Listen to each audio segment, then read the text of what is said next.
Good evening. Hello and good day. This is Bricolage with Pink Girly. I'm Pink Girly and this is my channel, creating with a diverse variety of things. And tonight I thought I'd continue from my last live, getting some inspiration from a book by Karen O'Brien. But the first thing I want to do is I'm just going to go ahead while folks start to hopefully come on in. Just start punching some holes in my 3x5 card here. I want to kind of try to get it. Oh, that's way too far back. Trying to get it in the same spot because I want to put a binder clip, binder ring. I'm having a struggle today. I have to tell you, I am having a struggle. I did not sleep well. Hi, Kathy. And I had a nap. So I'm still a little groggy from my nap, but I'm just not 100%. So I'm not sure how long I'm going to last. But I hate to miss my regularly scheduled live times. So we're gonna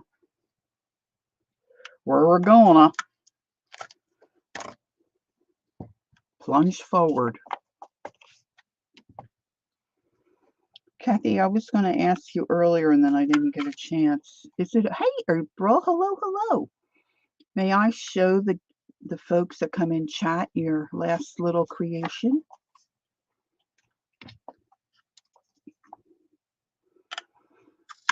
You can let me know. I'm not going to, I guess I could do probably quite a few of these while I'm sitting here. I'm doing them in clumps. So I took some time to take a better look at the book that I'm working in.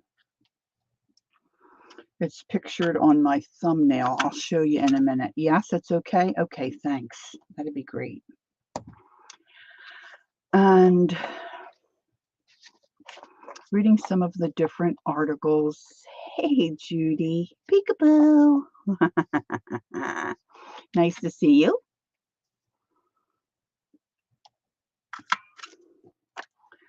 I'm dragging.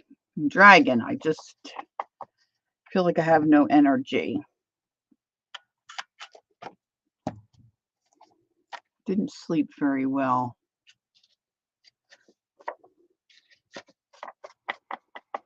And tomorrow's Valentine's Day. My mama will be 92. 92. So I'm hoping to head back over to Pennsylvania, have a little visit.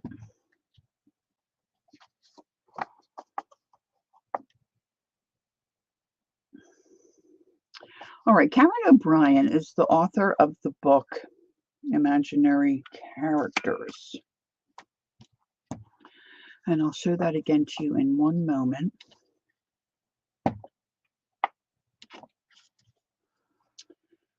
And she recommends, oh, hi, Alice. Is he a wee one? Was he just born?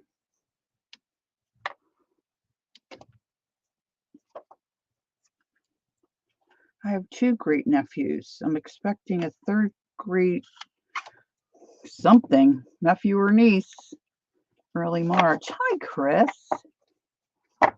Okay, now I have a couple of these I've already worked on. Where did I put those? Here they are.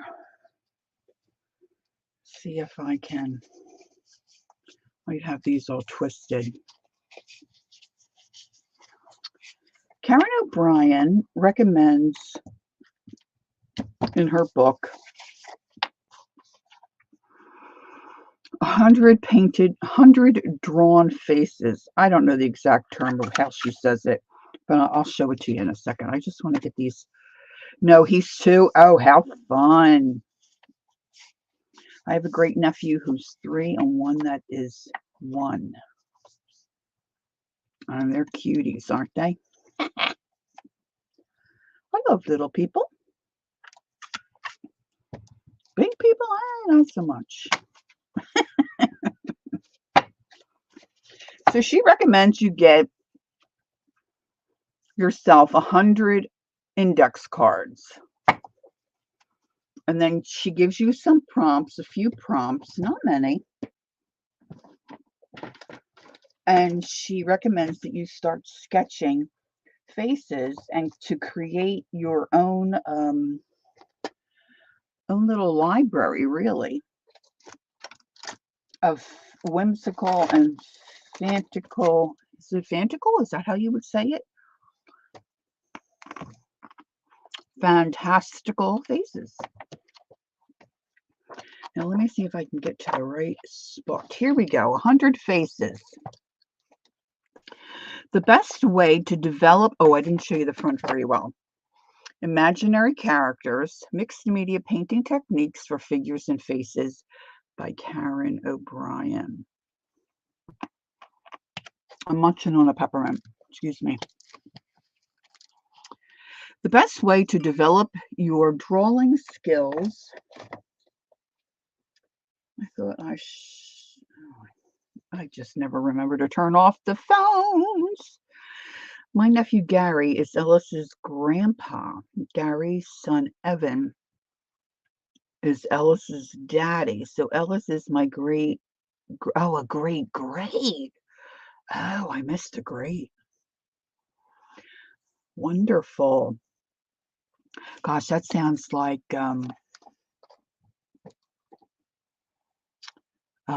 what's that movie? You've Got Mail. You know, the foxes. They didn't have greats, but if you saw that movie, you know what I mean. All right, so Karen says the best way to develop your drawing skills is to draw many, many faces. My favorite way to keep track of how many faces I draw is to use a blank index card, which come in a set of 100. I leave piles of them scattered throughout the house. This ensures that when I get an urge to draw, there's always some paper to work on. It is quite rewarding to reunite the stack of cards and see so many different faces. A trick to developing loose and easy original faces is to remove some control from your mark making. This is where I struggle. This can be done by changing your approach or tools to make it harder to do the same face over and over again. Varying your drawing tools, changing your grip, using your non-dominant hand, and taping a stick to a pencil or a pen are all ways of changing your drawing outcome. Draw from your imagination and from reference photos that inspire you. I love drawing from art doll and sculpture magazines, which I would not have thought of. But any face will do. There is something to be learned with every drawing you make. Set a personal goal to do a drawing on every card in your pack, promising not to throw any away. Hi, Kimberly. Add them to your character file for future reference. So she says to gather a package of, now she uses 4x6. I'm using 3x5 because that's what I have. Permanent marking pen, black. Ooh, see, I'm doing mine in pencil. And reference photos. Go forth and be fruitful. Woohoo! Hey, Mitzi. So here you can see some of Karen's faces. So she says, draw a face without lifting your pencil pen off the page. I tried that earlier, and then my husband came in and asked me a question and handed me something, and that was the end of that one. That is hard to do. You really have to use your brain. Draw a face using only the contour lines or edges of the face and features. Draw a face with your non-dominant hand. Draw a face using only 10 lines. Use your stylized drawings as inspiration. Draw a face using a reference photo. Look at the reference 60% of the time and your paper 40% of the time. Look at the drawings and select one to repeat in a stylized manner by changing one or more facial features. So here at the bottom, let's see if you can see. She's got this little gal here. And then she's got this, where she's gone ahead. Looks like she drew it on a postcard and then added some color. Oh, good, Kimberly. Let's see. Okay, so I have one that Kathy worked on too. Kathy worked on one.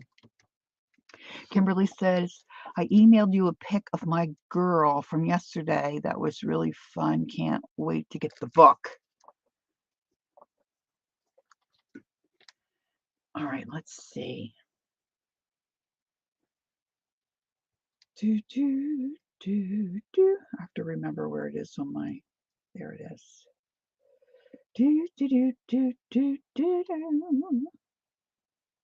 Kimberly.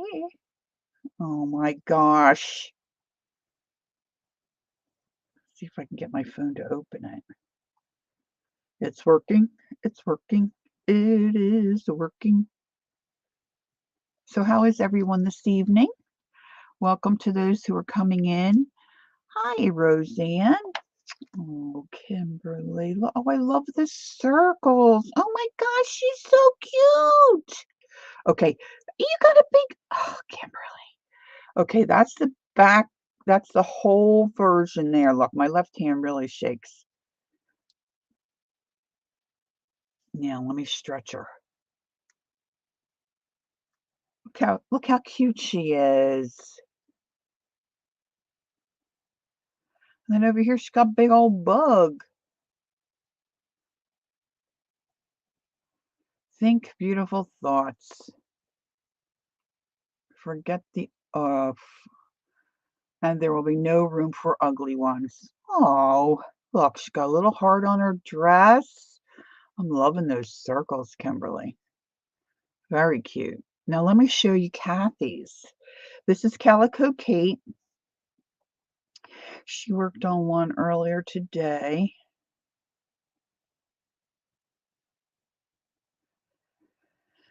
Okay. She's adorable as well. Look at this little chicklet. Look. And she says, because I thought I could. Oh, Kathy. I didn't see the little message earlier. Look at those swell. Look at all the nice colors she's got. Oh, my sisters are messaging. We have problems at Mom's again. I love her little flower. This is, I'm going to address this in the book a little later. It looks like Kathy, did you do a mask or did you just draw that? Because she drew something, Karen O'Brien drew something that kind of resembles this kind of little body, but she did a mask. Adorable. So that's Calico Kate. And then let's see if can I get to Kimberly again? Or did I close Kimberly? I don't know if that one, no, she's still here too. And this is Kimberly's. Oh, I'm so thrilled that you girls tried it. You just drew it? Okay, cool. Very cool, girls. So cool. All right, so I thought I wanted to try the 100 faces. So I had got my block of 3x5s. And I just punched a hole in there. And I didn't do many. Oh, look, I got some upside down. Oh, well, figures, right? Hi, Pam. So I'm trying different shapes. Oh, I did fall asleep. This one kind of reminds me of a wedge of cheese. Hey, Mary, hi.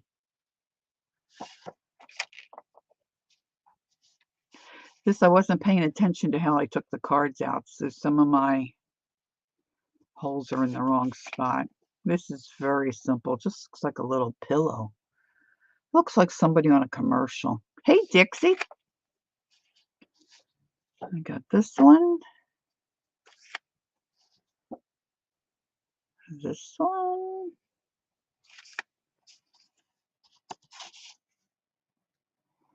This one looks like he'd be trouble in school.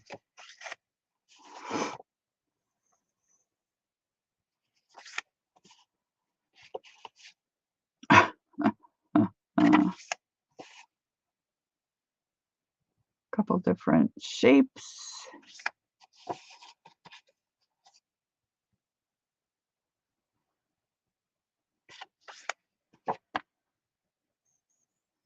So that's all I got started on my 100 faces. And then I was going to really come out and prepare for this evening. I got to tell you, my doctor, I sleep in my chair, in my comfy chair. I sleep in my comfy chair. My doctor wants me to stop doing that. He says it's beneficial for us humans to sleep flat so that something to do with the way your blood flows through your body. And at night, then it goes back to your heart properly or something. I don't know.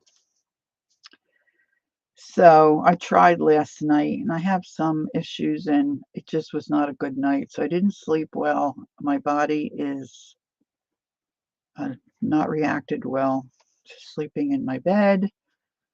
And hey, Jilly. Hi, Arlene. And not good. Not good. All right. So I'm just putting these on the syringe just so I have a little more control of these. My husband is going to be playing cards in a little bit, but I'm going to just, if you guys can excuse me for just one moment, I want to give a little shout to my husband before he gets started.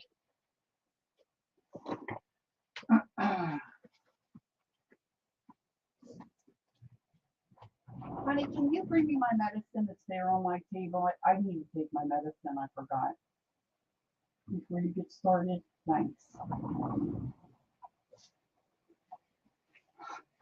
Of course, I forgot to take my medicine. So as I go through this book from Karen O'Brien, she several times references, your like a collection or folder. Thank you. Collection or folder that you might have of faces and whatnot that you can work from and use as a reference. Of course, I didn't know that, but I do have a sketchbook. And I've had this book for a little while, and I was trying to sketch and do things, similar to her techniques. And so I have one of my sketchbooks here. Hi, Janice. Hi, Gail. I'm hoping I'm not missing anyone coming in.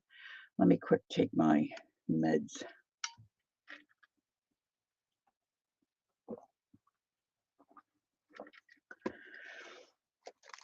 Now, this whole sketchbook is not Karen O'Brien related. But there are some, like this little gal. I specifically drew that trying to mimic her style. Oh no, I have another girl's name down there. Pamela Gillespie inspired. Oh well. But then I wanted to try to make more whimsical faces. But if you have any kind of a journal that you have where you've got things sketched in, look, I've got yellow ink. I'm a mess today, girls and boys. I've got this little gal. Oh, is Gail still not feeling well? Oh, Gail, I'm sorry. And this little one, she's more like an alien kind of a look.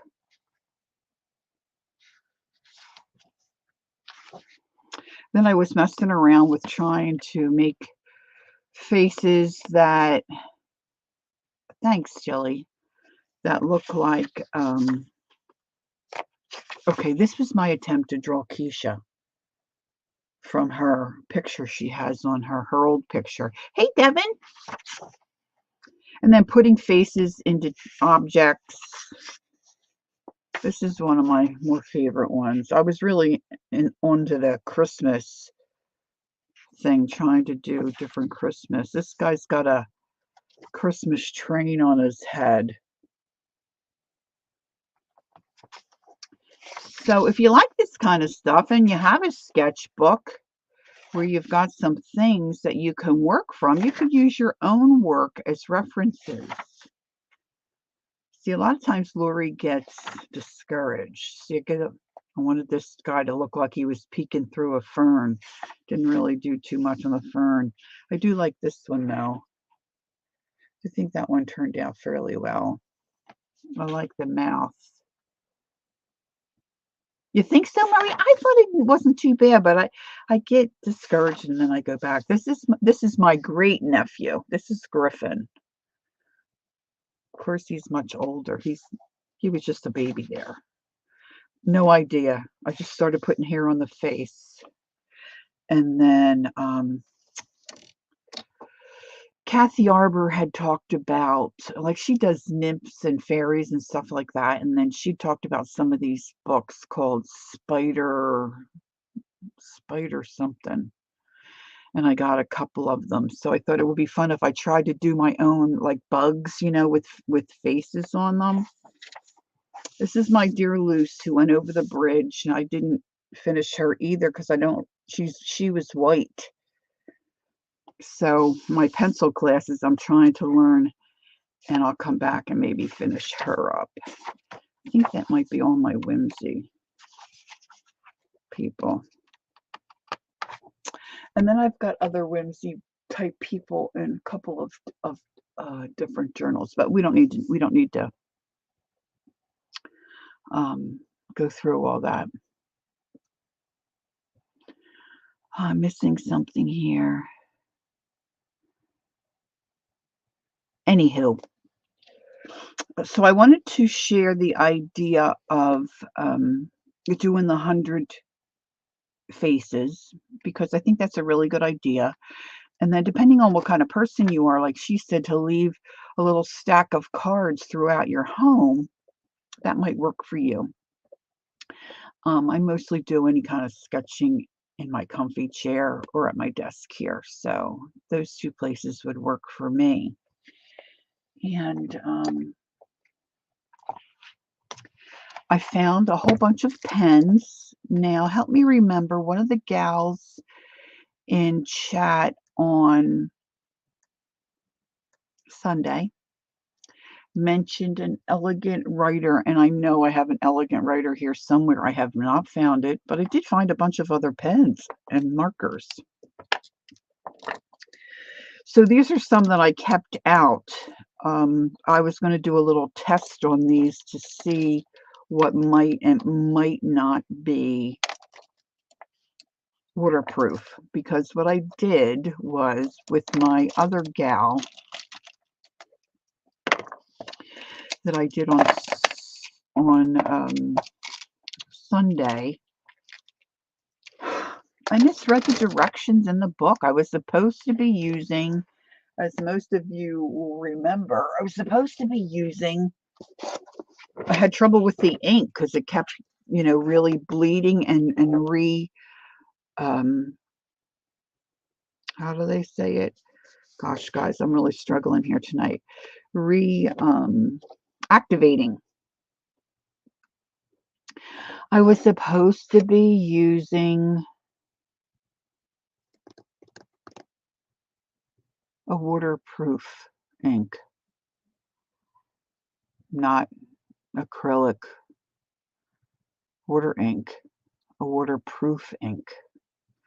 Judy O says, Lori, just a suggestion, if you're doing anything white, do a pastel color background around the outline and then hit the highlights of the object you are creating.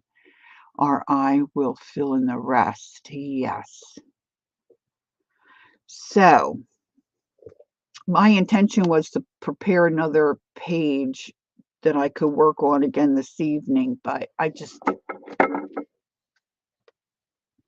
reworked her eyes several times, and the problem was that the ink kept bleeding when I was trying to get her eyes. But if I used an ink that didn't bleed and was waterproof, I would have been more successful.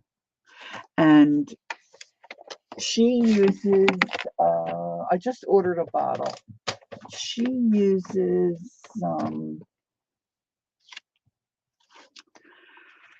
I can look in the book, but it's an acrylic waterproof paint. Now, I looked up my calligraphy ink, and that's waterproof. So I thought if I get into doing anything this evening,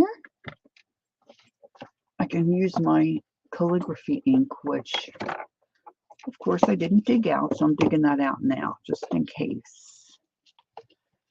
Did I miss Janet? Was it Janet USA? I missed Janet calling in. Oh my goodness, tell me my ink's not in here. Well, as usual, Laura Bell's batting 1,000.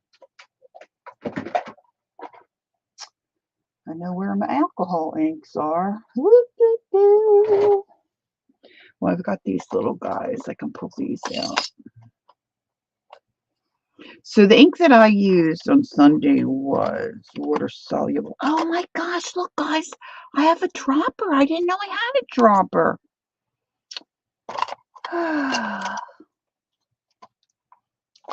Struggle. Okay, so there's some ink in here. Now I bought some of that Japanese ink, like it's a whole big huge bottle, but that's not waterproof. Maybe water resistant, but it's not waterproof. So there you go. Because I do like the idea of messing around with the ink. I do. So let me just push some of this stuff back. Oh my gosh, I cannot believe I have like an eye dropper. Amazing. All right, let's get some of this other jazz back in here. So I marked a couple of pages. Let's see what I marked. So here she plays with proportions, and here she's showing you shading and all that. My mind is just not in a place tonight where I can do that.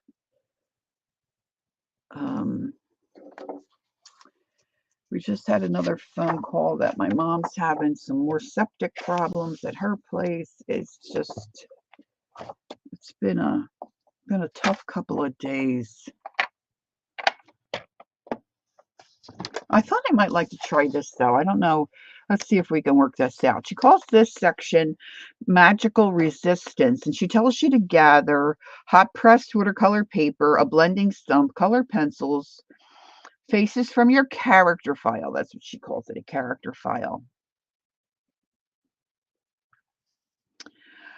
Graphite or mechanical pencil, heavy body paint, white, mark making tools, your choice, rubber and foam stamps, a ruler, scissors, a spray bottle, small round detail brushes, texture stamps, shelf liner, jar or bottle lids, watercolor pan, watercolor pencils, Derwent, Inktense, bright blue, and poppy red. And so in this one, she has you fold your watercolor paper in sections. Her sample was folded in quarters, which gave her 16 5.5 by 7.5 pieces. She tells you to load a flat, wide paintbrush with matte medium and brush in a sweeping motion to make swirls and circles randomly on your paper. Paint matte medium on a foam stamp and stamp the paper. Then repeat with a textured stamp and a jar lid, and then you let it dry. Oh, thank you, Mary. Yeah, we had to have the septic tank emptied, and we thought all that was, done. That was late Friday afternoon, and then got word late this afternoon that the toilet backed up again. The water, went onto the floor and through the floor into the basement. So all seems to be well now, but we're expecting Mom's first home health caregiver tomorrow, so we're not sure. We're not sure a shower is a good idea till we give it another day or so, but we'll see. So she adds color to her background. Spray the watercolor paper with water, then brush on watercolor to reveal the patterns. So I think this sounds like fun. She then, I think, goes and tears her paper. I'm not sure why she's folded it, but I think she ends up making these little tiny squares. But I thought it might be fun to try this just, on another journal page, and it sounds like it's fairly easy. Now, of course, I could only fold it if I was going to fold the paper only one direction because it's in my journal. So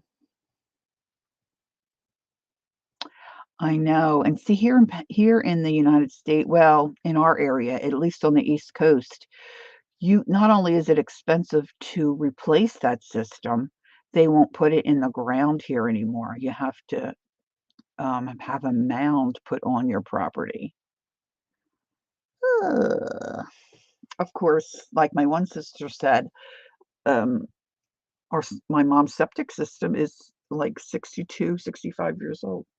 So nothing lasts forever.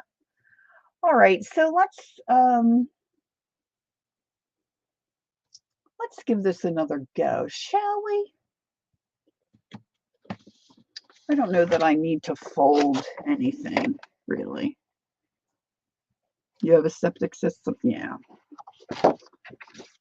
And it's just, having it cleaned out, it's just, we don't live there, so we don't think about it. My son and nephew live there. They don't, they didn't grow up with one. They don't think about it, until it's time to do it. Time to do it. All right, so I'm going to try to do a better job of reading the directions because I did terrible the other day. So for some reason, when she says fluid matte medium, I didn't, because I call it golden matte medium.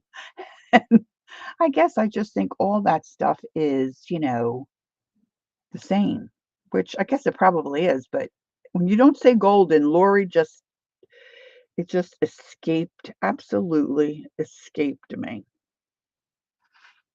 So she says to take a wide flat paintbrush with the matte medium and do sweeping brush strokes.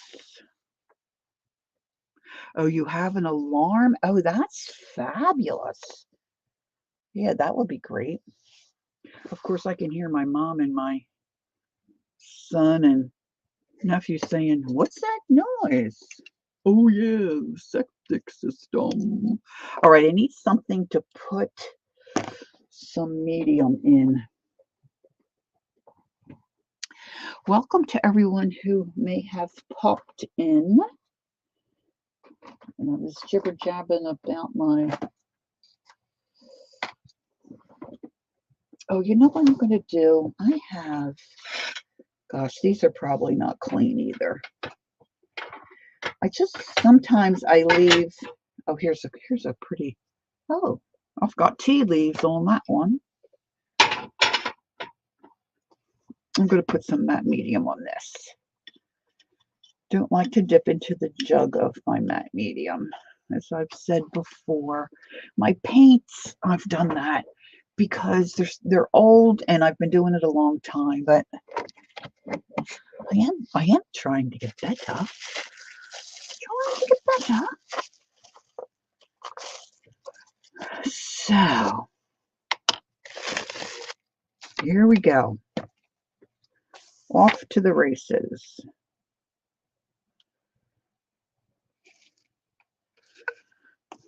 I probably should wet my brush a little bit.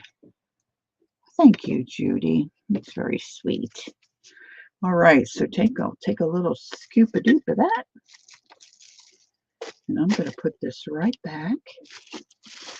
So I'm going to brush some of this on, make some swirling motions, and somewhere here, I know I have some little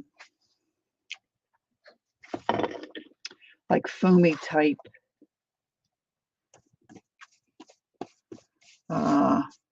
just got a call to supper. Oh, enjoy. Have a good evening. Thanks for stopping in, Murray.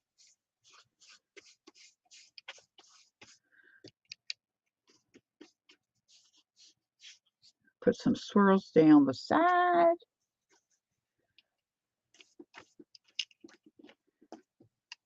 Okay. Then she says, I don't think you let that dry. She does tear her paper, which I'm not going to do. Working with large paper intact will result in more effective marks. The rough grid will ensure your marks are on every piece. Load a flat, wide paintbrush with matte medium and brush in sweeping motions to make swirls and circles randomly on your paper. Then paint the medium on a foam stamp and stamp the paper to give it texture, and then let that dry. So now I did just clean up a lot of stuff, but I thought I had left a couple foamies out, but it doesn't look like I did. So let's see what I have handy to grab. I'm going to check my drawers. I seem to not be getting in my one. Oh, I think it's down further. Let's see. There we go.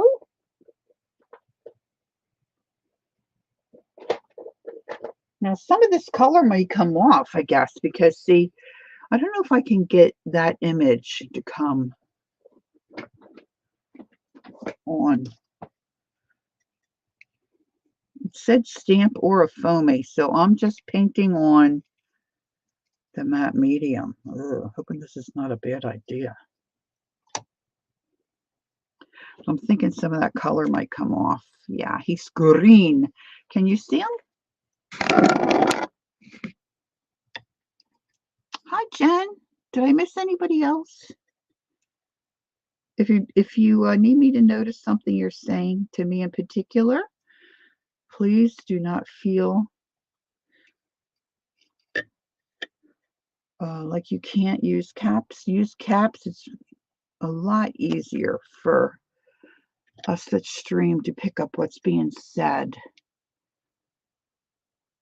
You don't feel like chatting, Gail? That's okay. Gail's not feeling herself.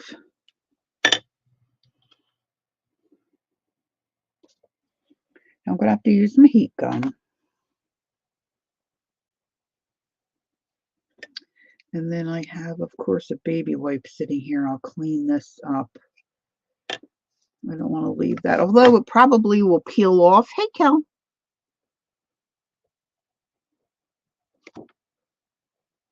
All right, now the other thing that I have that I like to use, and I'm not sure how it'll work in this situation, if I can put my hands on it, I have a little piece of, a little piece of, I think it was supposed to be like a silicone, not like, a silicone trivet kind of a thing. And the pattern is like, more like what I would call a honeycomb. There it is. So I think maybe a little bit of this, if I can get it to work, might be kind of cool. It was a big circle. So I'm just painting that on. But I have my camera up really far. Let me move this down a little bit.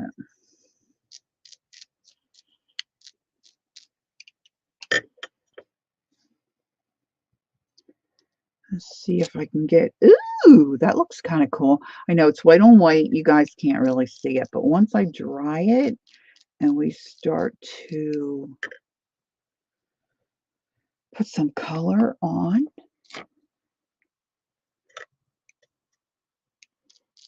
it should be pretty good. Let me get this spot down here.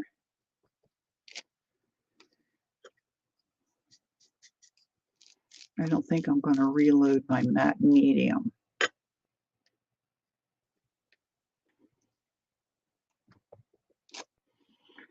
All right, so this may take a little bit to dry this because this is a little thicker. Now, Sunday I used a stencil and a palette knife, and so I had I really had a little more control with that because I could, scrape it thin. So I'm just going to clean this off, and this is silicone. Once that dries, I'm going to be able to pop that right up. Right up. I'm going to get my heat gun. I cleaned off my stamp.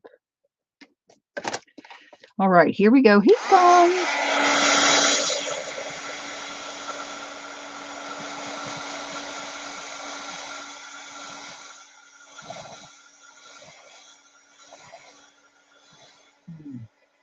So after this is dry, she said to spray the watercolor paper, which this is not watercolor paper.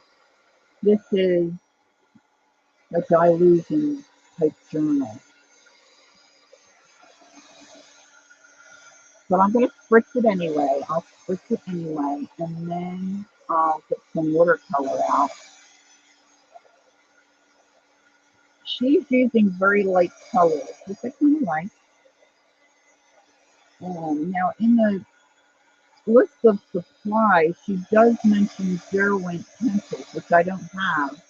But I do have the blocks, and I do have the little travel.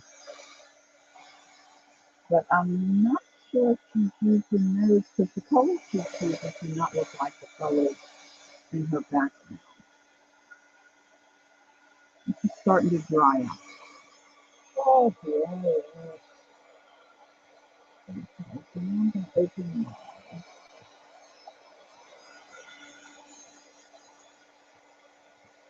the little color.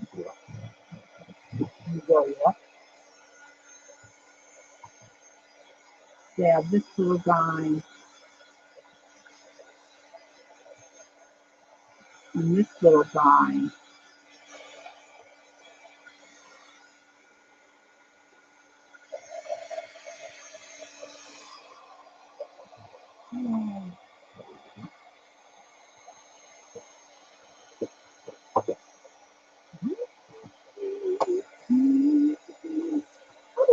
Not a lot. I have 3 or 4 of the James Adams stores.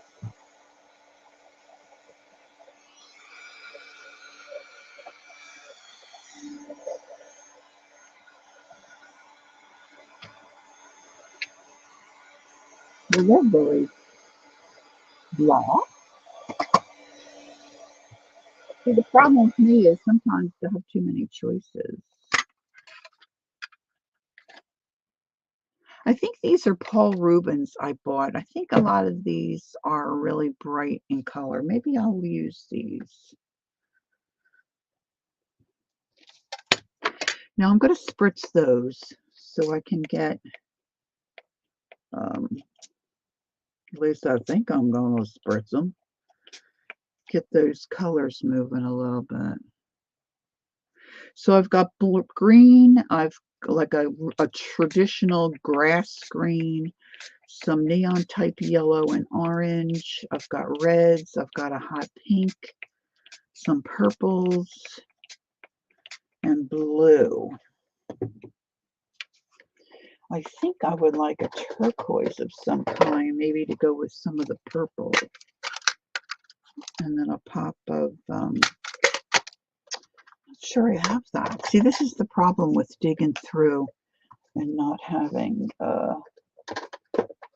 your self-trip pad. I have some koi, but these are frosty. I don't know that I want to use these. This has a little removable, like, table tray. I don't really have a teal in there either. And then I have some Winsor Newton. Oh, that blue might work. This blue might work. I'm running out of places to sit stuff. Lisa, hi Steffi. Lisa Conway, from My Eclectic Life. Her daughter had bought these, and she more, I think, likes to draw and do stuff like that. So she was willing to gift these. So I won. These are more of a shimmer. These have more of a shimmer. So some of these might be cool to put on. Okay, so let's put spritz a couple of these that Hannah gifted me. That's got some nice copper in there. And then I'm going to spritz this blue.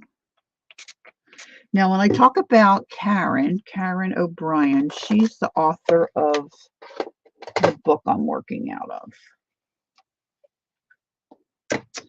And I just put that hot heat gun under my arm. Didn't feel so great. Just saying. So now Karen suggests that we spray the watercolor paper, which this is not, and then brush on watercolor to reveal the patterns. And hers, come on, Laura, let's get some water on here. Oh my gosh, that's probably not a good idea. I'll be dialing Guam. I just said something on the phone.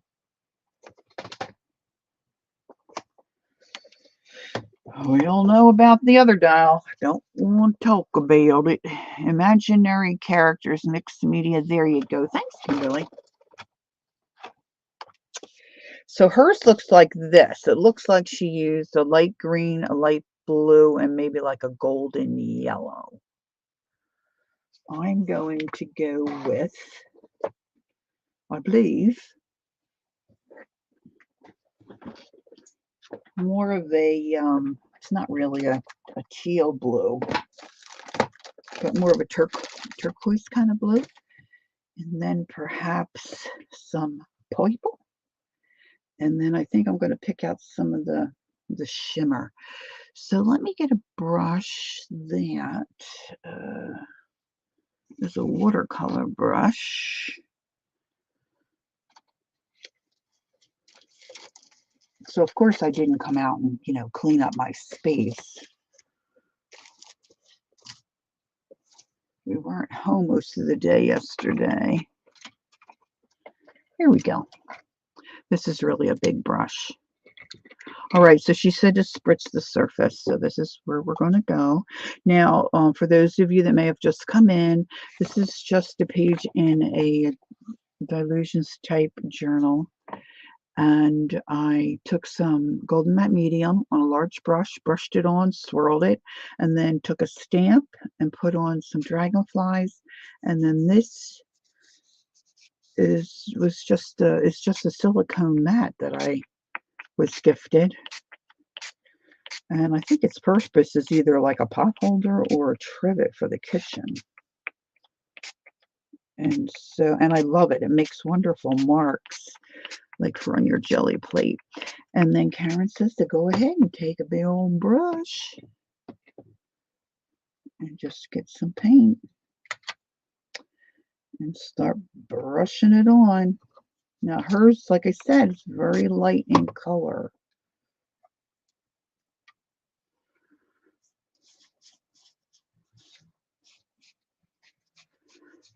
Oh, why is see? I don't know why my light does that sometimes.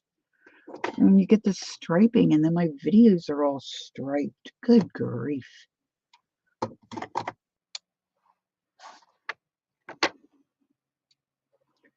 Letting it drip a little.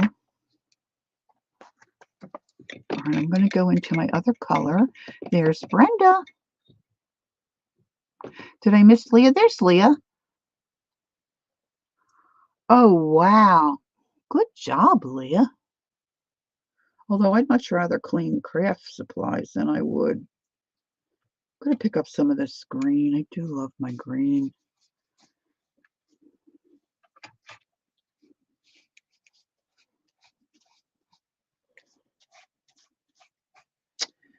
And then I'm going to go to some of these brighter colors, hopefully.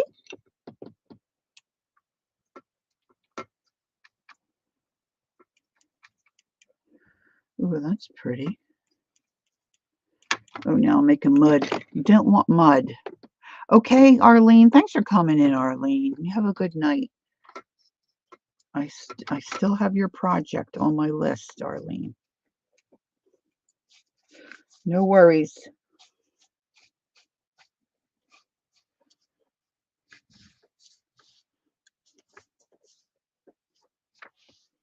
Like that there.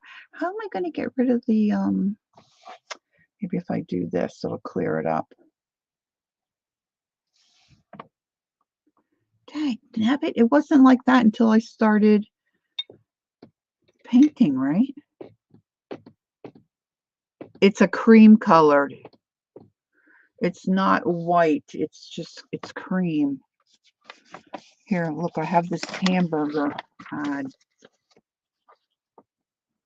I don't know if that'll help. I thought if I put my hand there.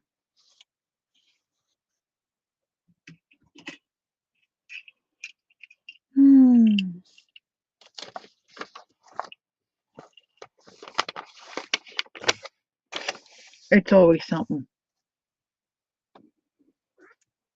All right, I want to get, oh, I wanted to get some of these other colors, these shimmers. So I've got a copper.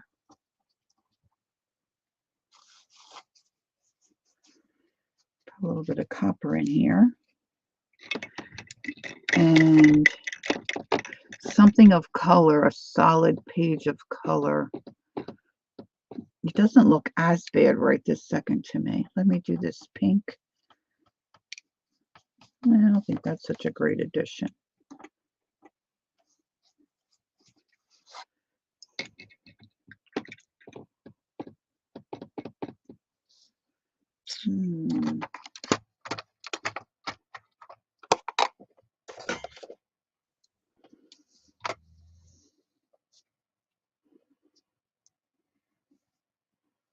Oh, that looked blue. I mean, that looked purple, and it's blue. I got a little bit of mud down there. All right, I'm going to go like this for a minute while I read the next. Well, let me put this in front. All right, so then she says, stamp accents. Paint concentrated watercolor onto stamps or other texture items and stamp with an accent color. Let dry, then tear the paper into sections based on your folds. Yeah, I'm not going to do that part. I'm going to leave it in my book. All right, so what I was thinking is because this is kind of, ouch, really wet, before I dry it,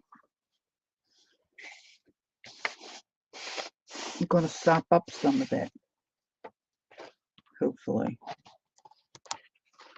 on that other side. Now I'm going to use the heat gun to dry this. Oh, it is Janet. I missed Janet. Hi, Janet.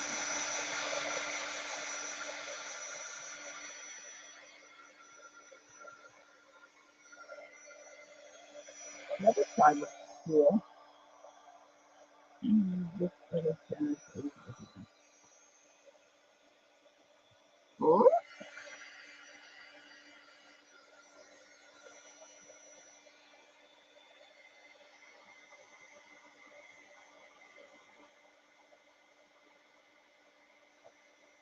and drop in this one.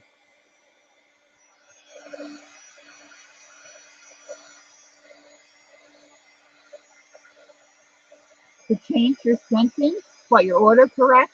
Oh my gosh, it's been doing that to me lately. I not even like okay, so I type a wrong spelling of a word, but it totally changes the word.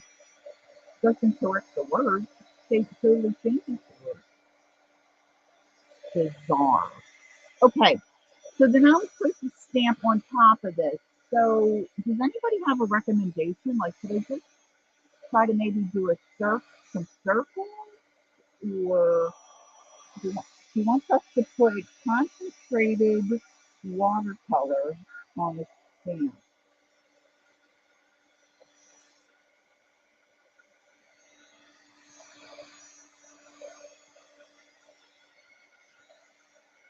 This smells pretty good. I don't know which watercolor came smells as good, but it smells good.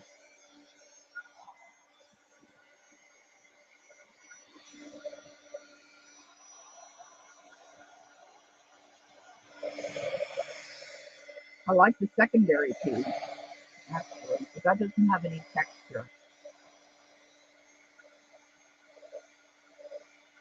I know, me too, Leah. You are not alone.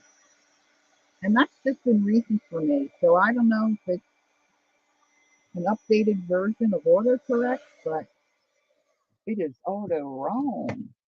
I just gotta say it's auto wrong. Okay, let's see. I don't know how well this will. Can you even see that butterfly? I'm gonna put some concentrated. Hey, Shannon. I'm gonna put some concentrated paint on there. Let's see. Let's use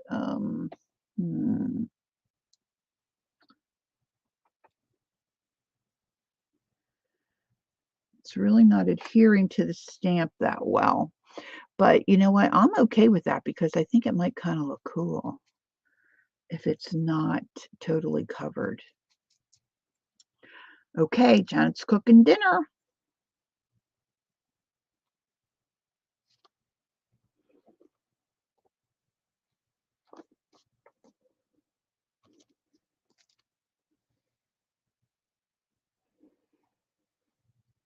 That kind of looks really cool.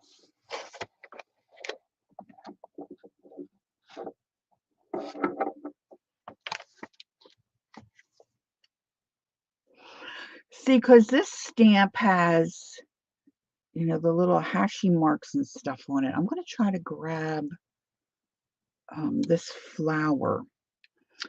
And let me do,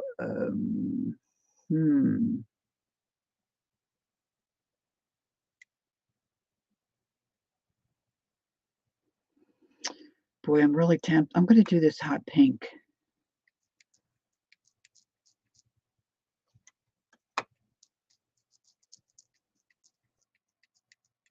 I'm going to try.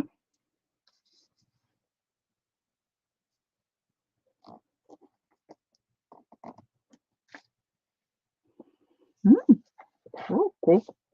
Sorry, I got the paintbrush in my mouth. That looks cool. Now, let me switch to this blue. I'm going to do the same big flower over here. Now, this is very concentrated watercolor.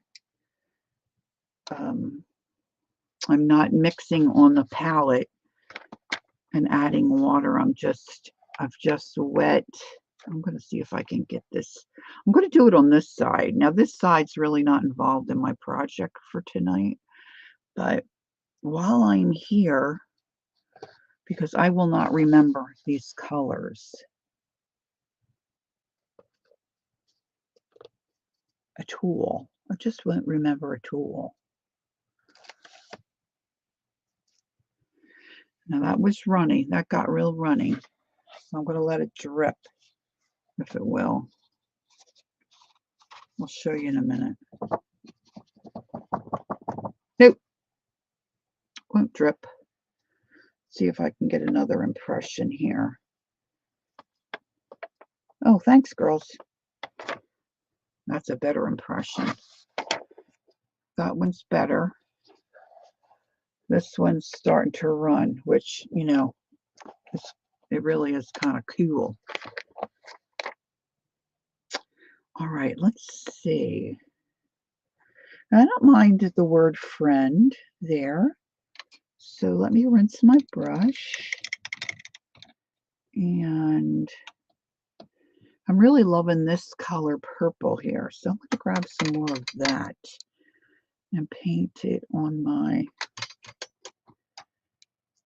word friend and see what we get. I'm filling in that hashtaggy kind of scratchy marks on the stamp. And I'm thinking I might stamp off a little. I'm using, I think these are Paul, what did I say? Paul, the watercolor guy. Paul Smith? No, I don't. Is that right? I don't know. My brain is fried. Rubens? Paul Rubens? It was a little skinny box. It was on sale, but it's got all kinds of like wild purpley. You can't really see the friends. And kind of neon type colors in it. Rubens. Thanks, Janice. Thanks, Cal. Thanks, Leah. She had it too. Everybody's got my back. Thank you so much. Can't really see the word friends, but that's okay. That's all right. All right, so that's our next step. And then she says, adhere the face. Search each torn piece for inspirational body. Okay. Search each torn piece for inspiration body shapes created by the resist. Turn the paper and get some distance if you're having trouble seeing a shape you like. Use matte medium to glue one of your faces on the background where you see a body shape. Well, I don't remember her telling me to make a face.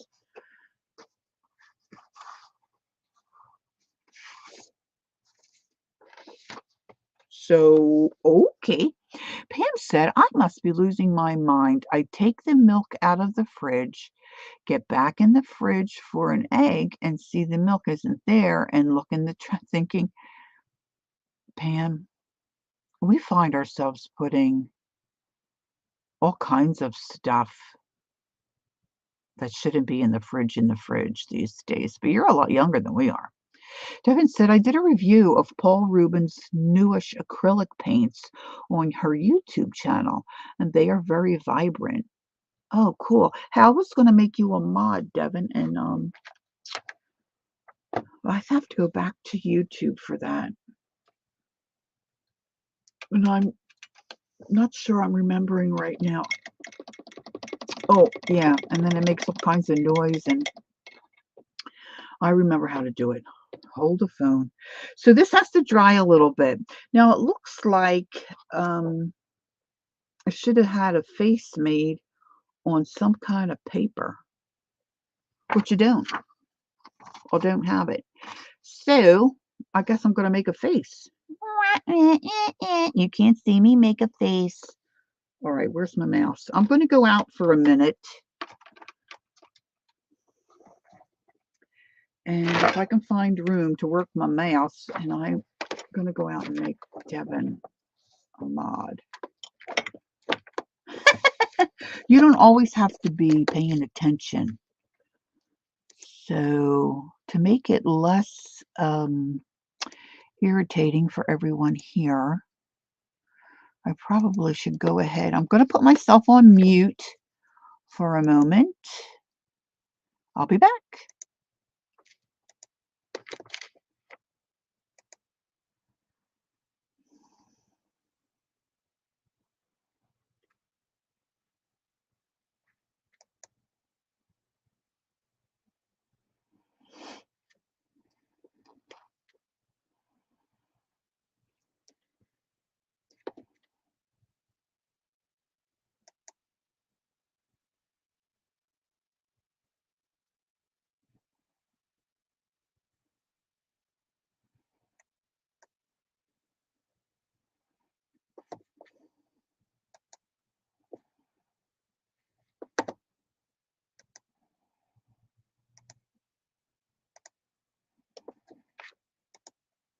Okay, I don't think that was too painful.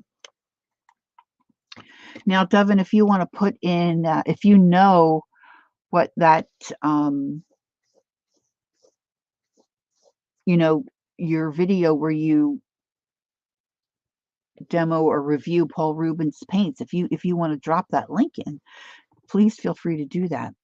Lori, did the author mean an imaginary face seeing like animals and clouds? I don't know, because see, on her sample, see, it looks like it's on a piece of paper. See, that looks like little Chinese writing, and there's a face on there. And then during this step, it shows her gluing down a portion of paper.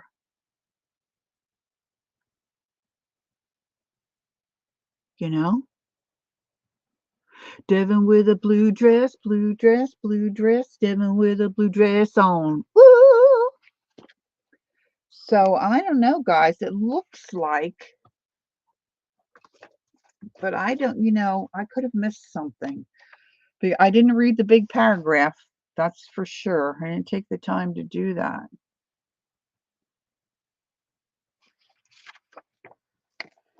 I love using resists.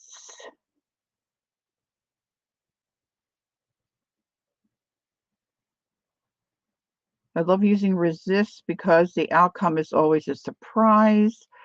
By applying a medium in a sweeping stroke and using stamps and tools that suggest body shapes. See, I should have read the whole big paragraph. Hi, Ange.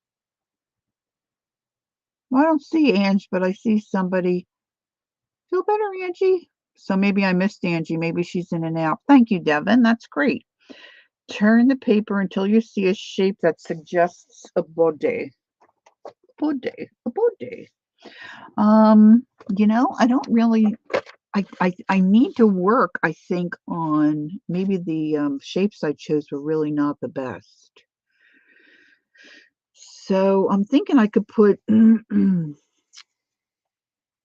maybe a face in here and have some kind of a body going down this way. This the way, this the way. Hey, Riri. All right, so listen. Let's just see how this works. I've got paper here. I've got paper, which is a very rare occasion. This might be better because it's not as dense. And then if I take,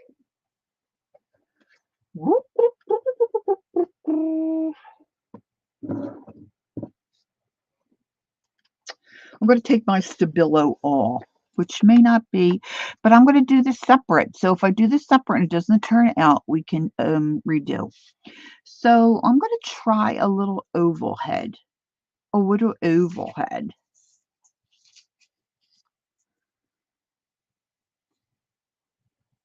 It's not very oval. And I'm just going to make these crazy eyes over here.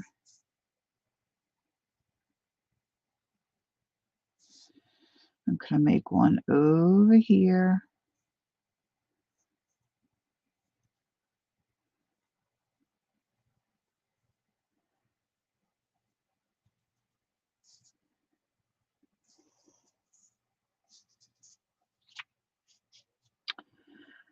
And when she, earlier in the book, she said when you want to make a mouth, you make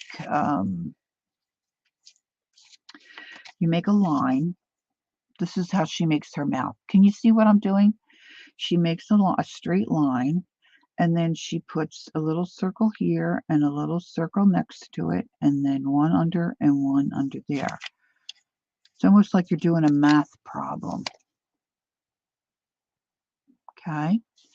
And then she brings the line up, over, out to the edge, up, over, out to the edge. And then she does the same for the bottom. And then she can shade that or paint that however, she likes. Sometimes she uses a stump, or what else do they call them? Or tortillon. I have my little can here that's got some different drawing things in it.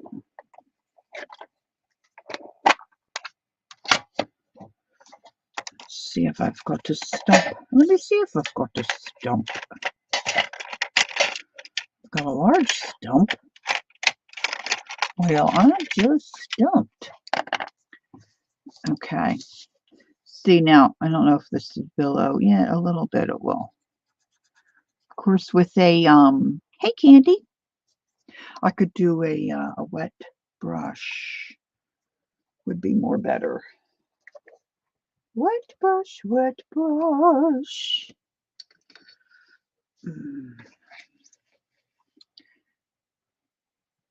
This is the of course I was really accentuating the shapes. You wouldn't want to see those little circles. But see, then when you go to color it in,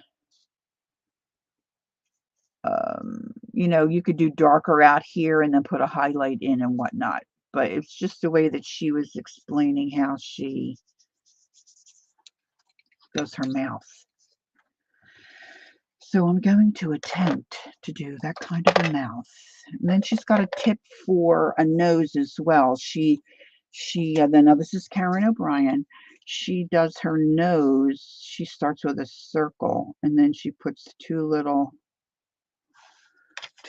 ovally type things. See, and then she might shade up here or put her paint or ink in up there and then work the nose.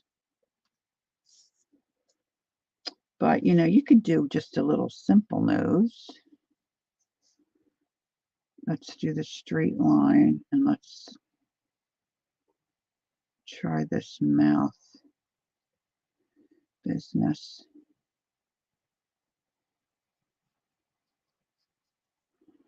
I don't like it. I don't know if this will erase.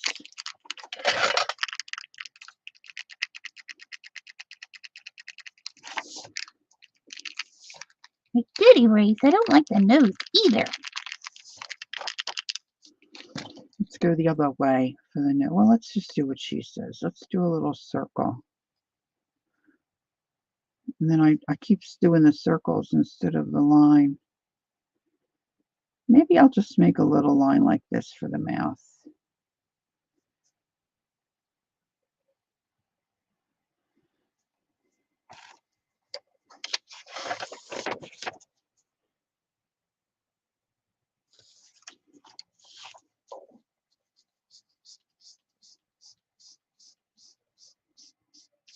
I'm going to bring that a little closer. Ooh, Riri. That's exciting. All right, so now we're going to get a pair of scissors.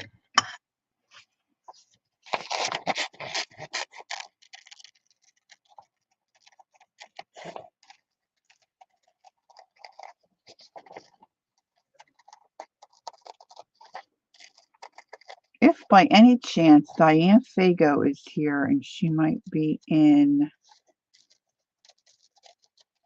the bleachers or lurking, Diane, or if you might happen to watch the replay. I purchased that Pierre Joseph Rindeau. I didn't Reddo. I didn't look up how to pronounce his last name. Book of Flowers.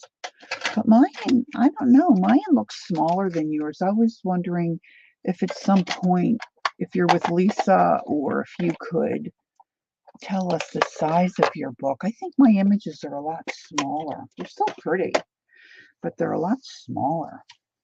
All right, let's see if this works. Now, she says to put the face on, and I think I'm supposed to use matte medium.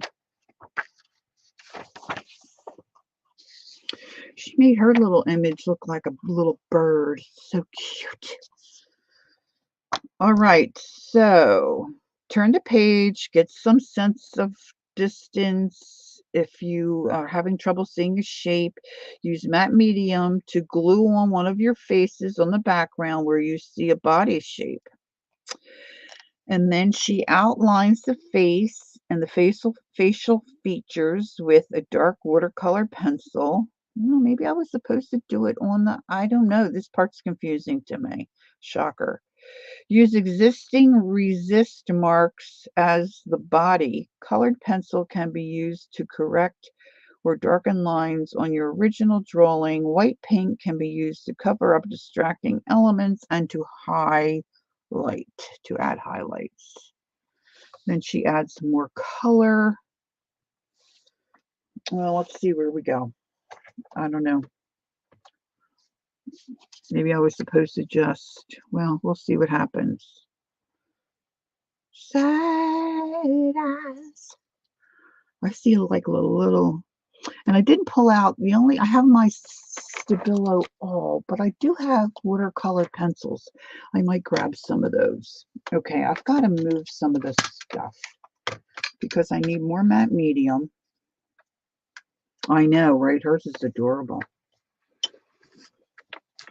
I don't know if I'll end up with a bed.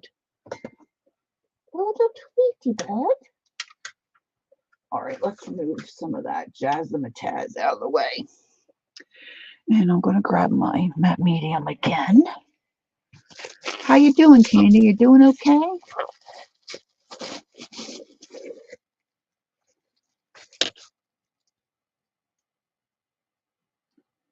Ooh. Get my brush back out of the water.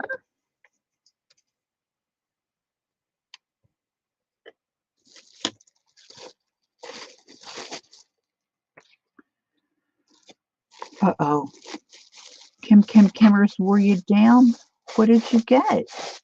Did you purchase something? Candy, you're working on doing better? Feeling better? Yeah, I think Gail may have had to go lay down or something. She's not feeling very well. All right, I'm going to put this here. And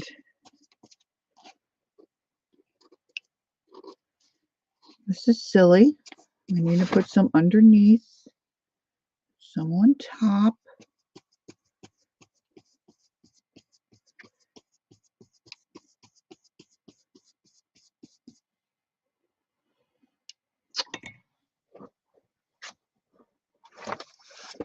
All right, so now I'm going to attempt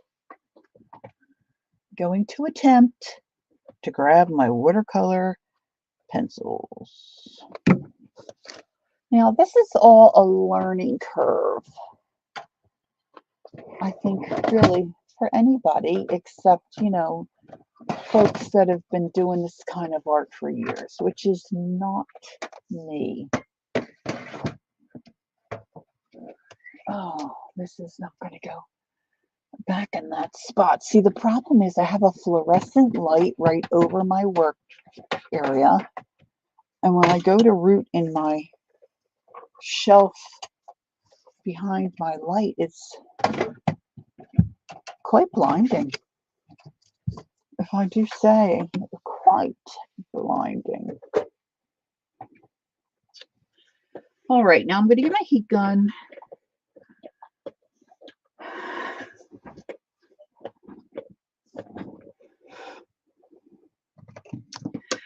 It's like doing an intuitive painting Yes. See, what I wanted to do was get some pieces of watercolor. I'd done this on a hop with Murray. That's a great idea, Leah.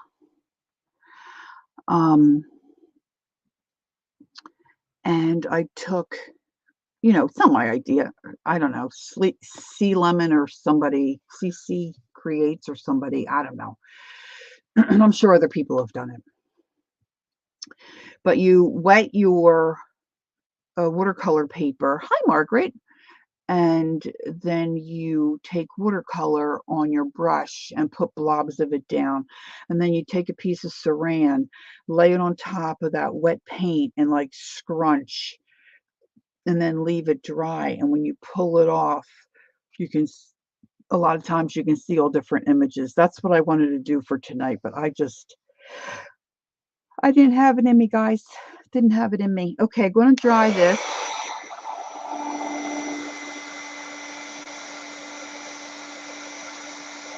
Now it's just kind of like hair or something going up this way. So I'm gonna shoot for that. I'm gonna give this little character, I think, a little skinny neck and try to create some kind of a body coming down this way, which I don't really see.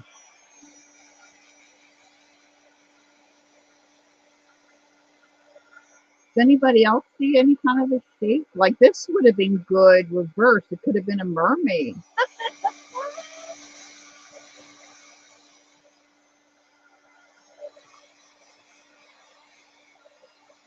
You do, Ray Ray? Aw, thank you.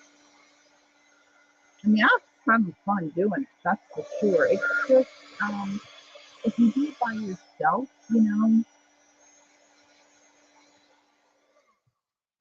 it's not as nerve-wracking, I dare say. Nerve-wracking doing it with an audience. All right, these are called Journey Color Splash. Haven't really ever used them. I was purchasing some things for Miguel, and she had these on her shelf. And she said, "Oh, I love these. I have another set." And so she gave me what I thought was a good price, and I came home with them. All right, so I'm going to bring out that. What looks more purple at the point than it actually does on the button. And I don't know that there's a,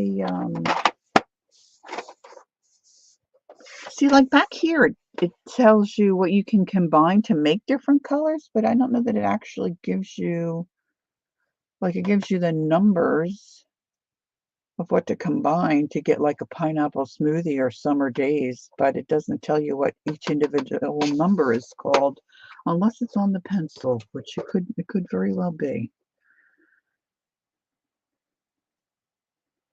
Nope, this is just number 29. So I'm going to go up this way.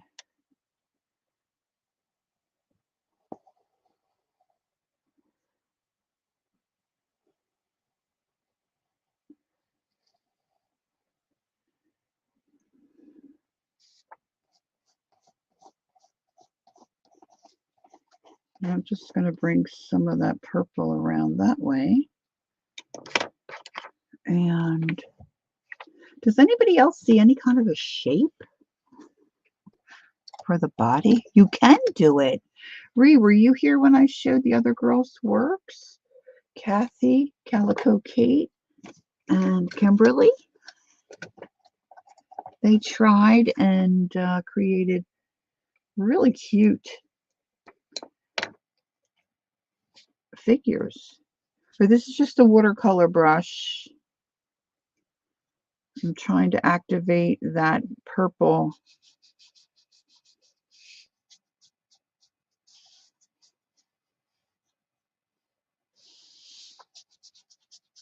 Watercolor pencil that I put around her face.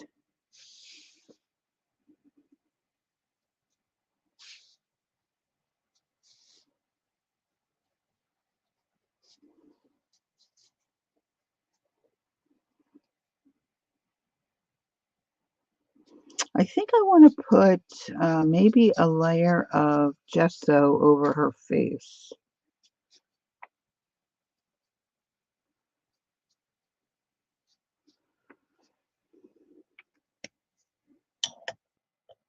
I think I want to give her a little skinny neck.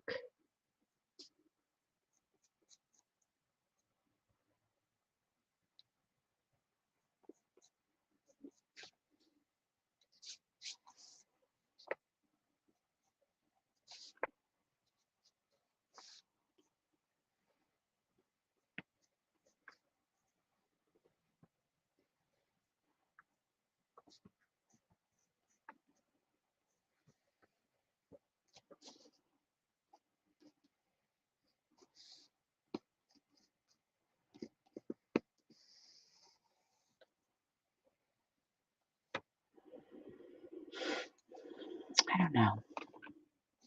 I like how she gives like the little scoop neck. This little arm's looking a little sad. I wonder if I can erase that out. I might be able to. A little pixie gal. I think I want her arm more down on her side. I have the right, no, that's the wrong pencil.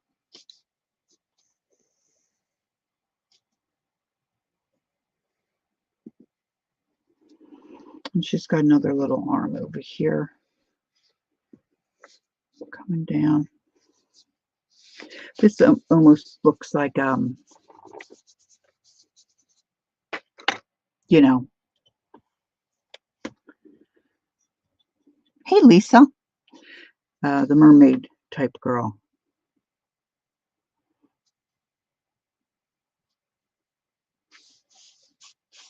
See, that does rub off really easy. I just took out her, I just took out side of her neck.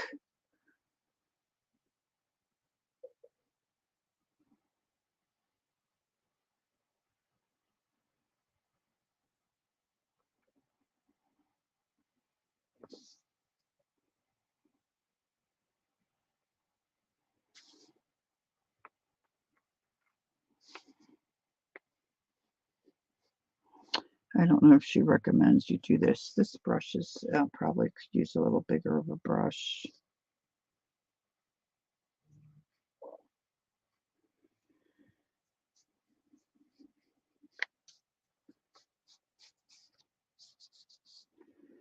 All right, I think I need a little more. I just have to check my phone.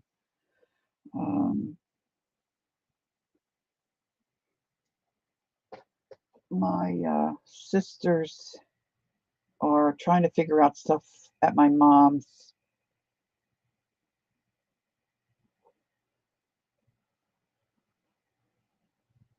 I just want to tell them.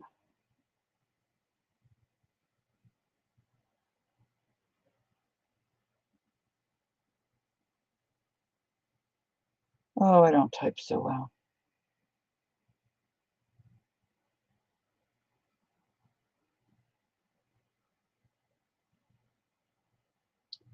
This is what they say. Let's see what Karen says. Yeah, I'm thinking about gesso around her face, Ree. So yeah, mermaid.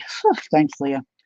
And then maybe adding some other color. I really liked using the ink the other day. Let's just finish what she says here. All right, start defining the figure. Outline the face and the facial features with a dark watercolor pencil. Of course, I didn't pull out dark. And use matte medium to feather the lines out and to create shading. To use existing resist marks as the body. Colored pencil can be used to correct or darken lines on your original drawing. White paint can be used to cover up distracting elements and to add highlights.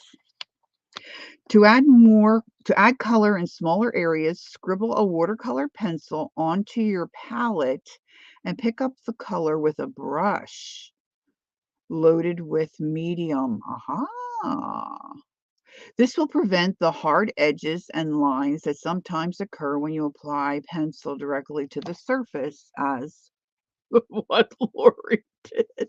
That's exactly what Lori did. Work back and forth with a watercolor pencil, adding shading highlights until you are satisfied. Make sure you let each layer dry between applications.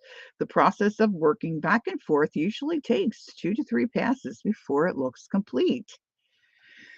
Finish building up layers of color and shading, then use collage, pencils, pens, or other mark-making tools to add final accents to the character. See, now on this, this is what she's showing you, right? And she gives you the steps. But down here, she's got a different little creature.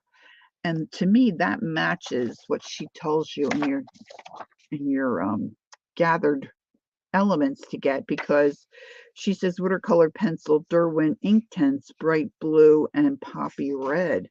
Well, they don't look like any red in this one to me, but it certainly looks like there's red in this one.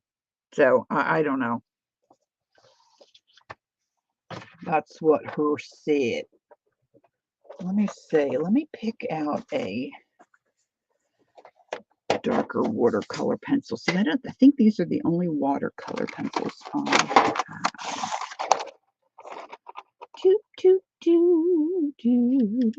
Oh, this is darker, but it doesn't look. Oh, here's a black.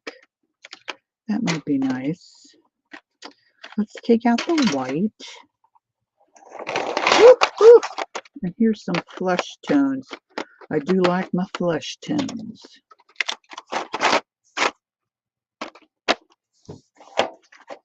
Okay, Ree's back to she's back to she's back to lurking. I said, she almost said she's back to lacking.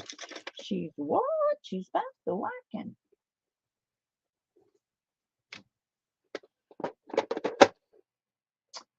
All right, let me unearth my gesso. Now my gesso, it says it's heavy. He ain't heavy, he's my brother. All right, let's see. Let's see what this does. Hopefully I don't destroy my face. Well, I've got matte medium over it, so hopefully. I want to give her a little pasty. I want her to look pasty so that I can come in with other colors and give her maybe a little more character. She's not looking pasty enough for me. See, this is what I'm saying. A lot of people say you can use gesso to cover up, but I don't know. Can you see? Let me bring it down. See, it's not covering up nothing. Makes it look a little foggy, but it's not really covering up. Just saying. Art Basics, heavy gesso.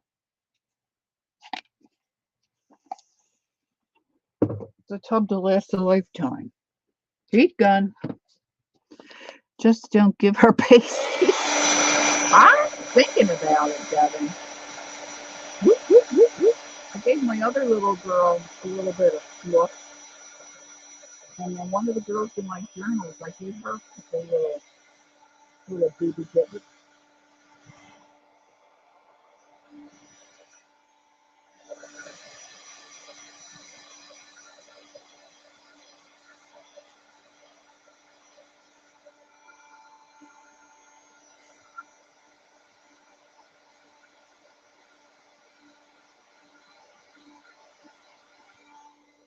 I know, the last gesso I had was more liquidy. It was a liquid text and I could squeeze it out.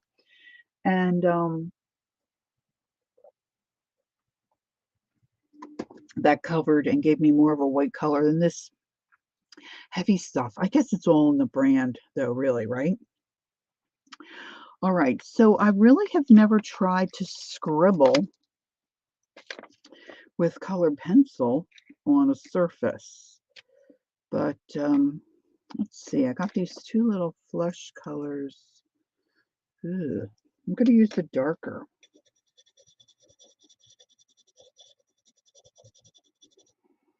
And I'm going to use my watercolor brush. Yes, exactly. I think you're right, Devin. So I'm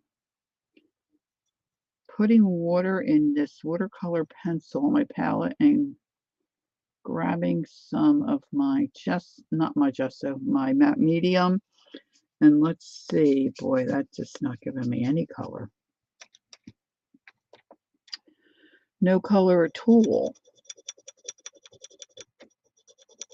What do you all think if I use some Timmy crayons?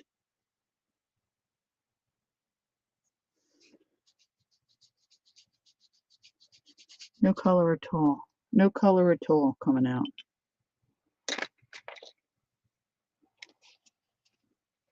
Let me dry that. I don't want to tear. That's all right, Aunt. Aw, you've been sick? Okay, sweetie, you take it easy. I hope you feel better. Thanks for checking in, though. I appreciate that.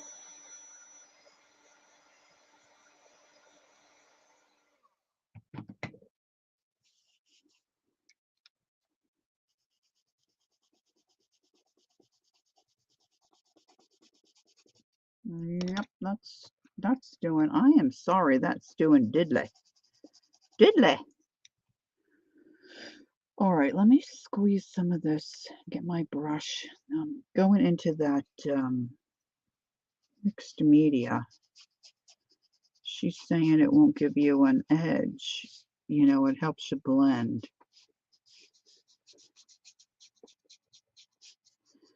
And I don't doubt her. It's just that I'm not getting it to work. It's just not working for me.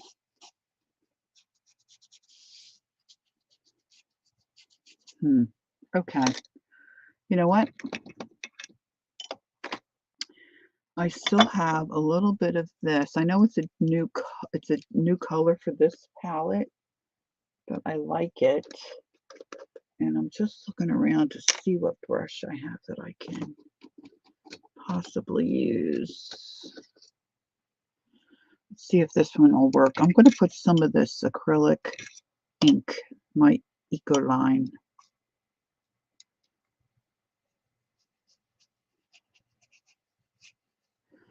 I kind of like that.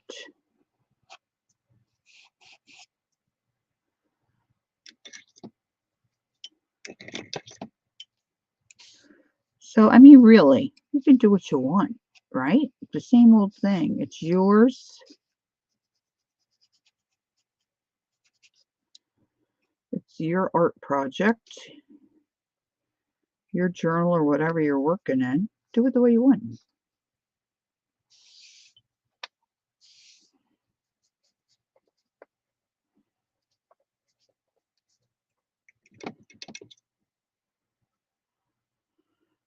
And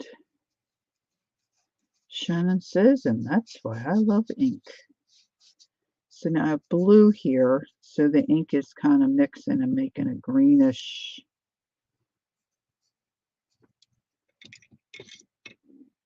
color.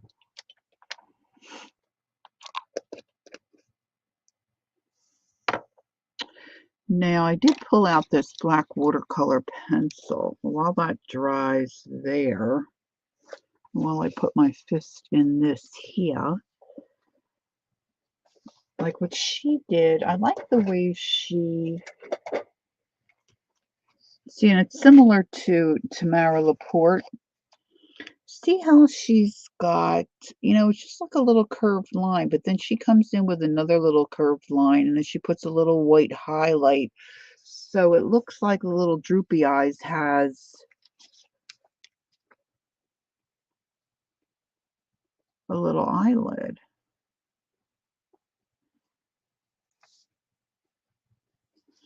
Now my eyes are really big.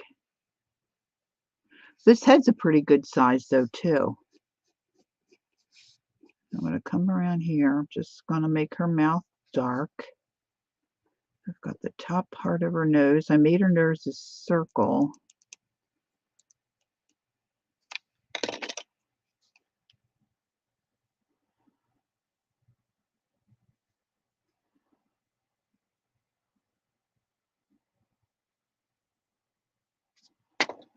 Gonna put out a little bit of white paint. Oh, Chris, I'm so involved here. I didn't even realize you were gone. I'm so sorry. Welcome back. Glad that got resolved for you. Oh, this is the one that doesn't. That's the real thick white paint that's kind of on its way out. Let me grab a little bit of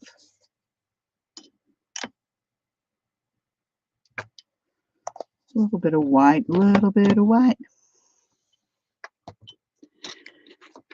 Let's see. I want a smaller brush. You should see my mess over here? I got a mess. Are you able to see okay what I'm doing here? Little bit of white and a little bit. Oh, I don't want my. I don't want my little stump there to get wet. Oh, and she forgot what she was doing. Okay. Oh, where's that black pencil? Let's do the other side.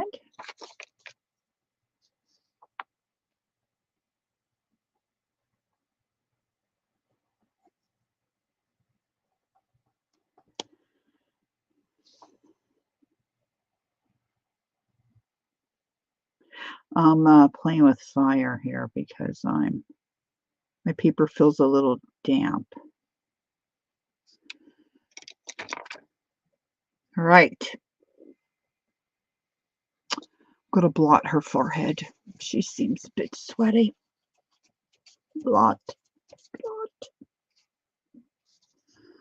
She is a little sweaty there on her head.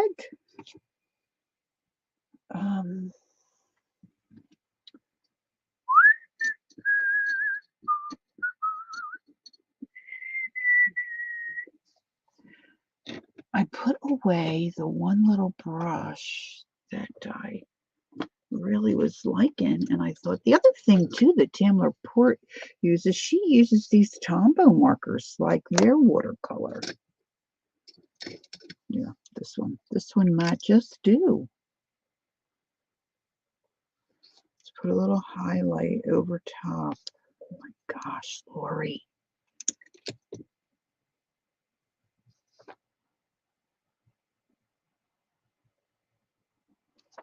See, now my yellow is not dry, so now I got a yellow eyelid. Heat gun.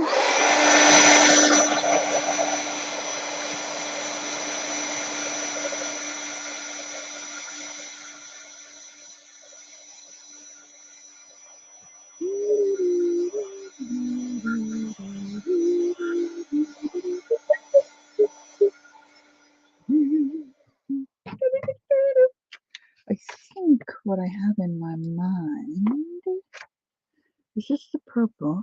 No, of course not. I think I want to go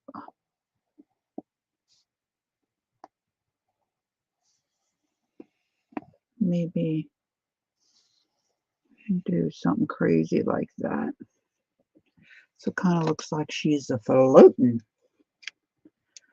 All right, let's see. Let's try to get a little highlight here. I'm going to put a little white around her eye inside. Now my Stabilo is starting to move.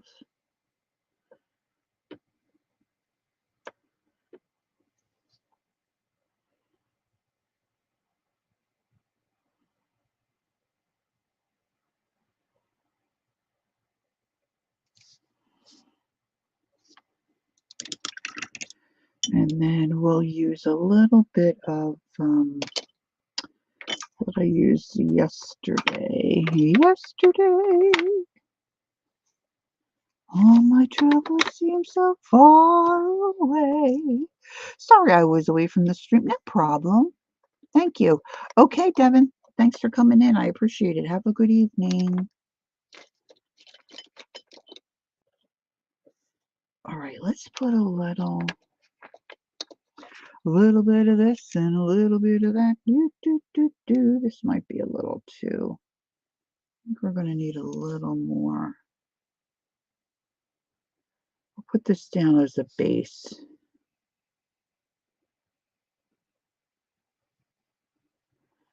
See, as soon as I'm in that Stabilo now, That's starting to activate, which that's okay. It's all right. Then I'm going to grab some red.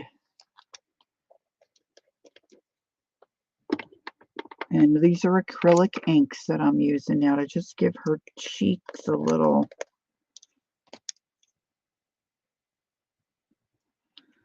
color.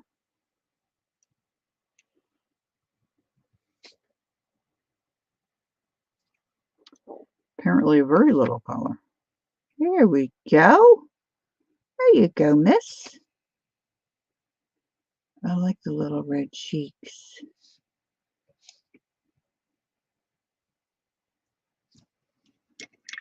Put a little bit on top of that Stabilo. Now let's go back to my little gray shack. Just want to scratch in a little bit of this watercolor pencil here. Coming right over all the texture. And I've got blue down here. Oh, I do like those brushes. I don't want to ruin those. Let's try this one.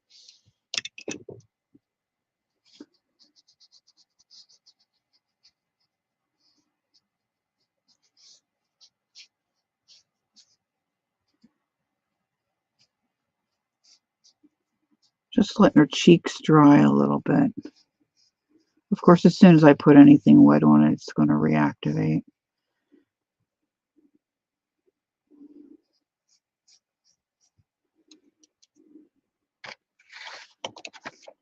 And it might be because my surface here is, like a dish. So I'm not getting it to, the pencil to reactivate. Maybe there's a different kind of a palette that you could scrub watercolor pencil on. I don't really know. This is not my area of expertise by any stretch.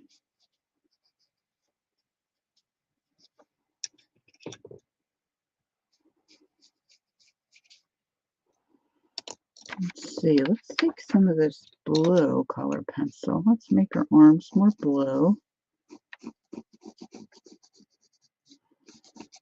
Scratch some of this color in and around. And then take the bigger brush here. Got some of this purple.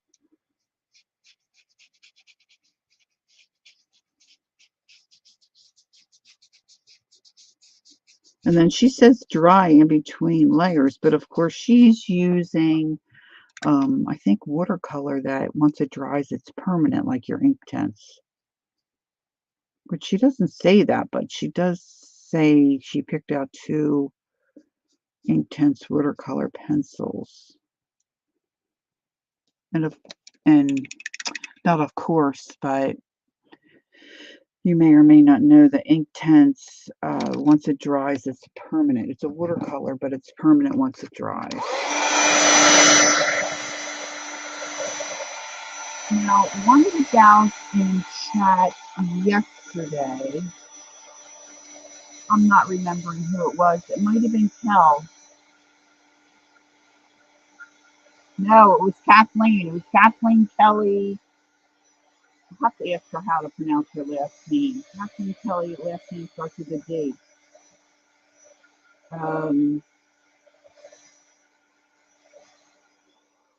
She said she puts down gesso and lets it dry just a little bit and then puts newsprint in it and lifts it up and it transfers for her.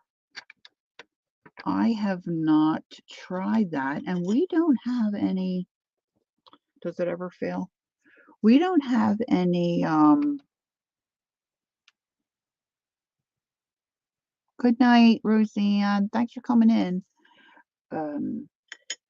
We don't have any newspapers anymore. We don't have any newspaper.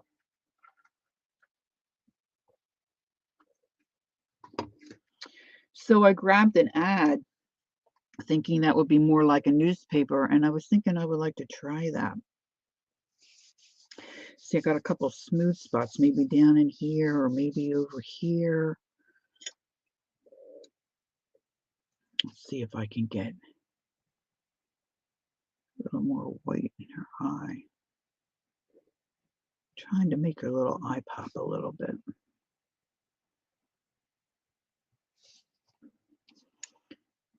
Trying to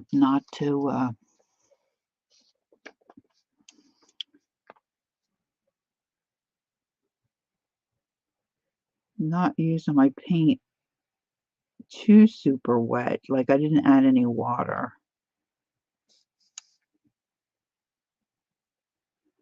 So I can kind of get a little. One I got a little wonky there, guys. Little wonka. Little wonky. She looks like she's jaundiced.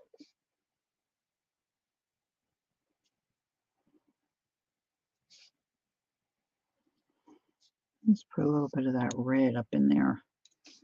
Up in here. Now let me. I think I'm going to put some more of this purple down this side to kind of deepen this up a little bit. But I was thinking I'd like to try that, but I don't have any newspaper. But we could just see how it goes, right?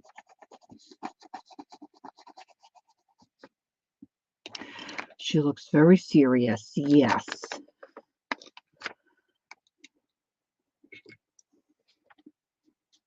She's thinking, how am I going to get out of this dilemma? I don't know where I am. I'm floating.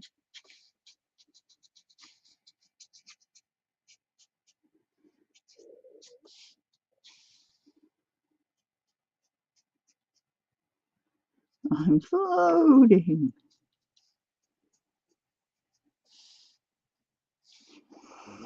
I think she could use a little more contrast in here.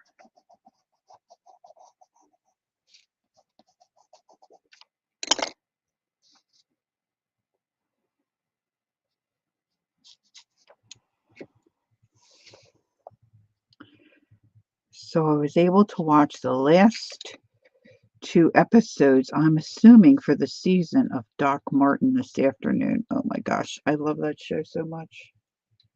It was so good. Now, I'm not crazy about the lines I have here. Thanks, Kathy. I don't know if you can see. Got lines there. Karen says you can, help smudge them around with the mixed media fluid mixed media, but I'm not getting it to. Oh, thanks, Dixie.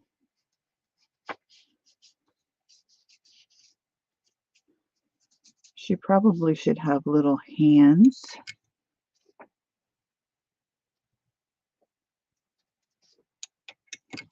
I think her cheeks got a little large. Oh, Candy, I'm so sorry. I hope it doesn't last too long for you.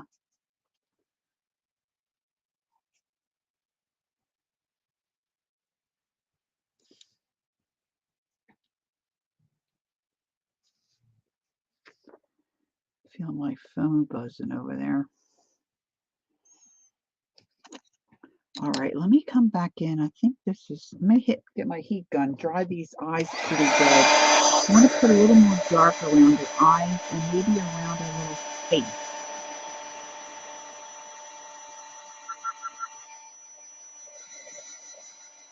It could double as a fish thing.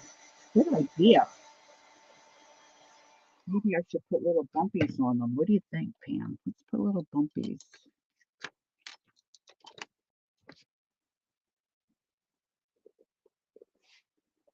I could put little bumpies on them like this.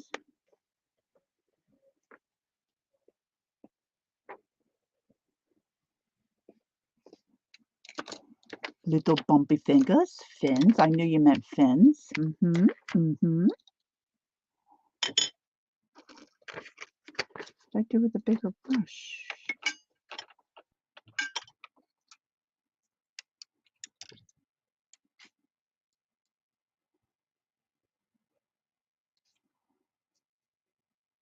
I think there's definitely a learning curve with working with the watercolor pencils. I really don't use them.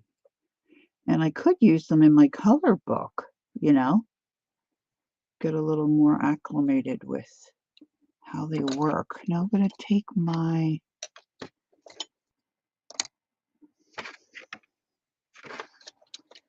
black watercolor pencil and come back in here and just give her a little pupil a little more. Bring the inside of her eye in a little bit.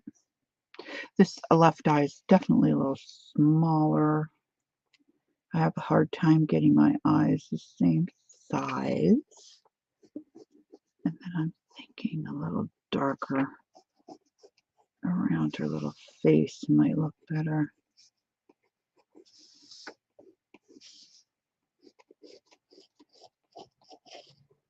Now, Karen, on other projects, she'll use like a different kind of paint pens and whatnot.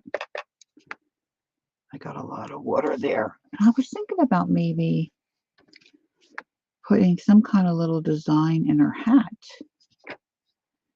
Some little circles or something. And then if I go into the kind of the, what would you call it, style of Tamara Laporte, she could get little wings, like little butterfly wings, or I could put little hearts or stars or something on her face, because that's what Tam does. Keep losing that black pencil. Here it is. I didn't do her little eyeball here. Try to make that one a little bigger. It looks better. Looks a little better.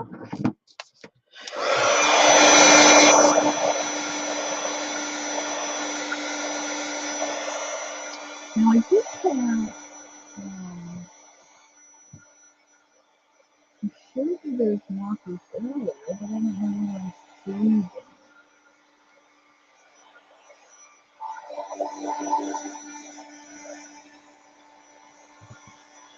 I have these markers called Moxie. These are called Moxie. And they're paint pens.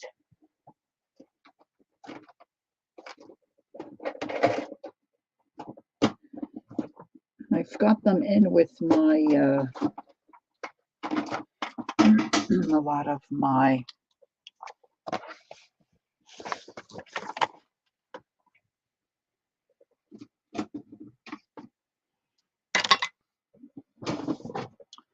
other markers, like my Poscas, and I've got some Crayola things in here. I don't think they work so well. Let's see. So I've got purple. Could do a dark purple. I don't know if I have white in this. That's the thing. Well, there's a beige color. There's a white Posca. What can you use these China markers for? Does anybody know?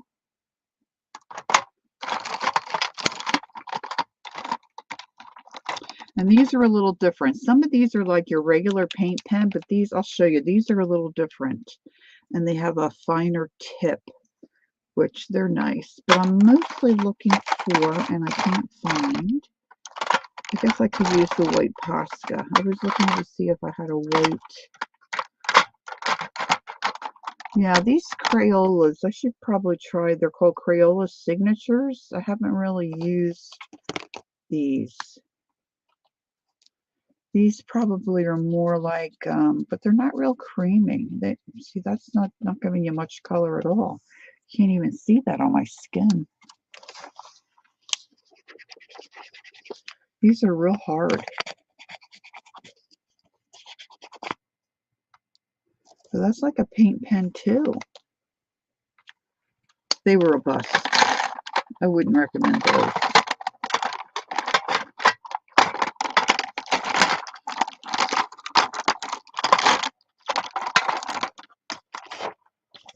If I only had a brain. I was trying to find something I could put all those markers in case I wanted to use them tonight. And I wanted to check the permanency of some of the pens I have. Oh gosh, now this won't go back in the drawer. But I don't know where I threw all those other markers. I know there was a white.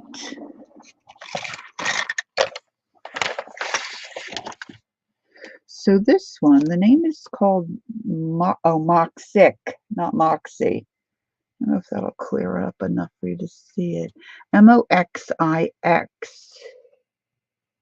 Boy, there's really a glare.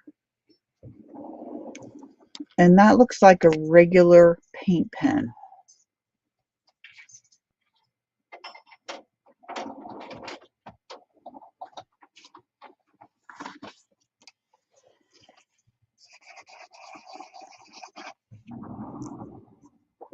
Which isn't too bad. That's not too bad. That could be, I need to press that down to reload it. But this kind, same brand, Moxix. See how the tip is different? This is a metal tip. I don't know if you can see that. Oh my gosh, I just pressed it down on my palette and it all came out. Oh, good grief. And these are more shimmery, but generally they work pretty well, but this one's not.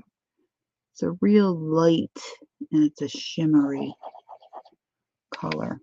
You can see on the palette it looks cool on my dish where I pump. You know how you pump them up and down to get them juiced up and running? All right, so let's try. I'll shake this up. And I think I want to make just little circles or something in her little hat. And Aunt Beck says just push it down. Don't pump it up and down because then you create air and you don't get a good. This has got a pretty nice tip on it. So let's see. I'm going to do little swirlies like this.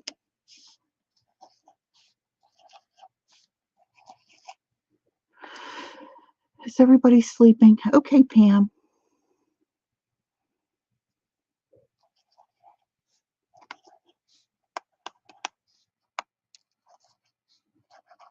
I'm going right over that texture.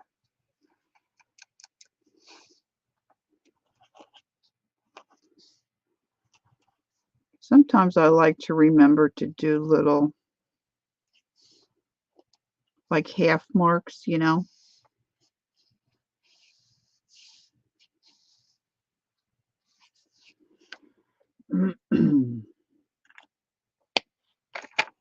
Let's see, I don't know if this blue will show up.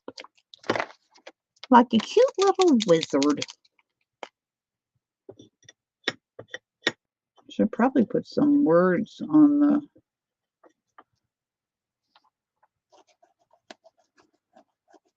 Oh, this is a real pretty color. I'm just going to color in her arms a little bit and make little. I'll show you.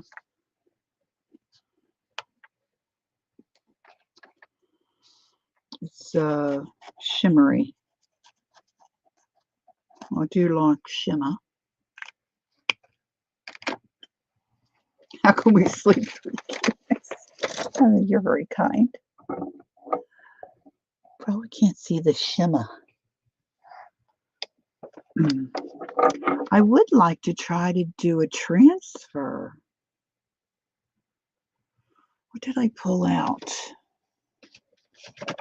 I think she needs a little something, something. That's green. I'm not sure that would turn up. My little fairy I brought back from France. Getting hung up on my book cover.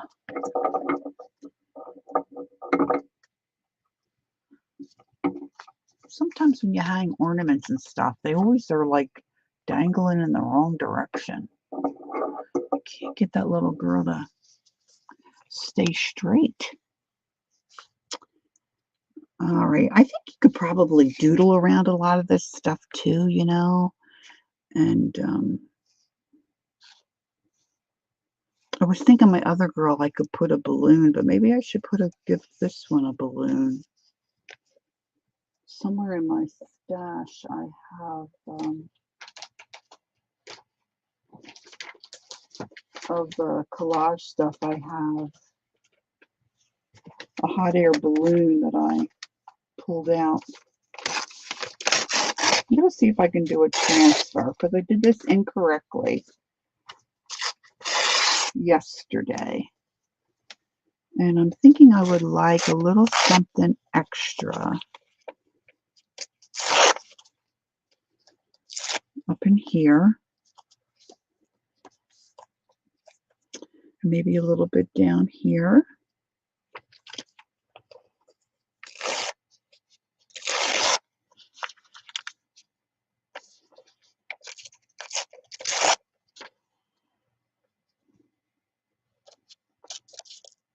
Maybe a little bit over here.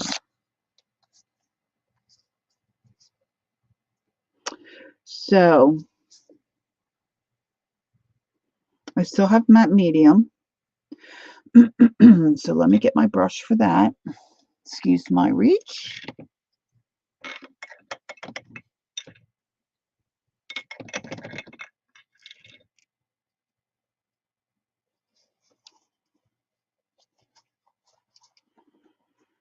I'm going to put a generous amount on this little piece, and then you put down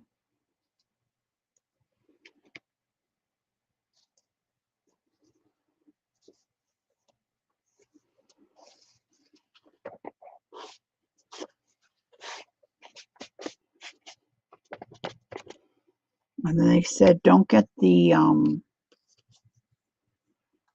matte medium on the back side of your image.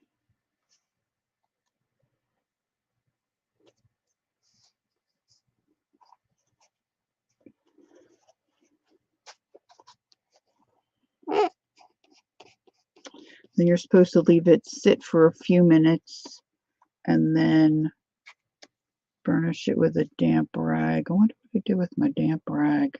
I mean, it's no longer damp, but I wonder what to do with my rag. I think I could use the baby wipe, couldn't I?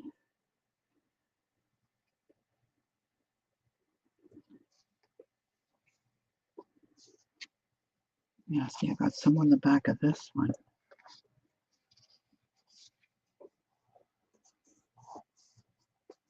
So I guess you could probably leave it too long. So you don't really want to do that. This is still damp.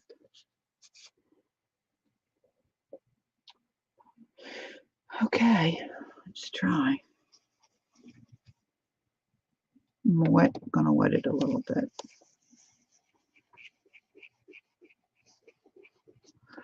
I'm up a little too far for you. It's a little better, huh?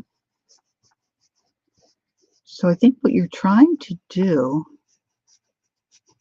maybe I'll use my finger now, just dampening the end of my finger. You're trying to really kind of peel off that top layer of paper.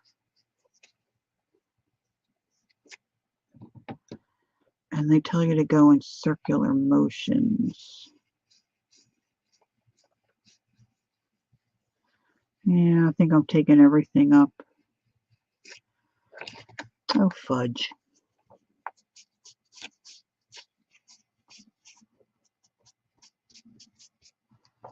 That looks like a crater.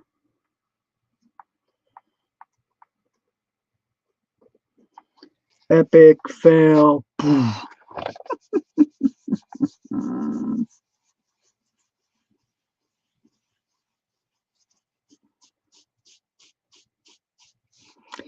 And then I must have take the whole thing off.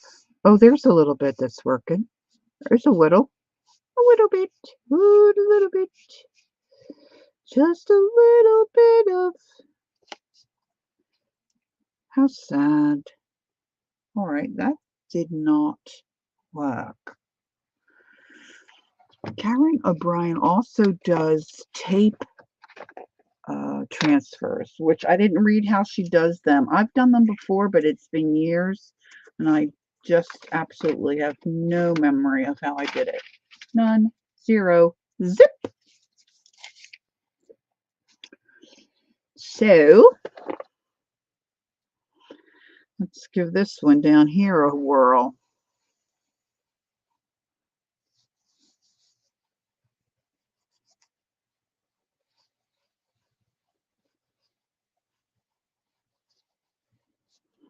I gotta say I'm not too hopeful. Now my mouse is sitting to the right of me upside down, and I still had another window open. That's bizarre to me. Oh, maybe I pushed the keyboard.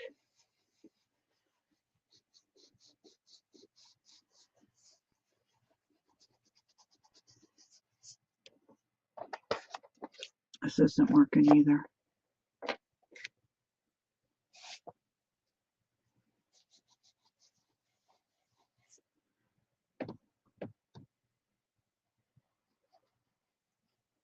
I really want to try the gesso, but I don't have newspaper, so I'm thinking that's probably not going to work either. Maybe I rushed the other one a little too much. Like you can see the print under there, but it's not, see like here where it came off and it worked, the lettering is real clear. But here it's like a fog. Now, when I've done this before with magazine pages, which is this is what this is, and it was a picture, like say an image of a lady or something, this layer of paper just disintegrated while I was doing that, and then the lady's face was there.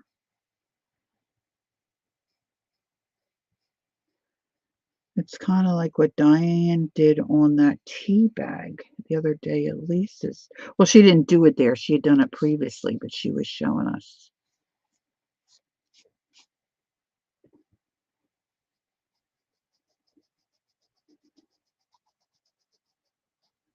See, I get faster and faster because I don't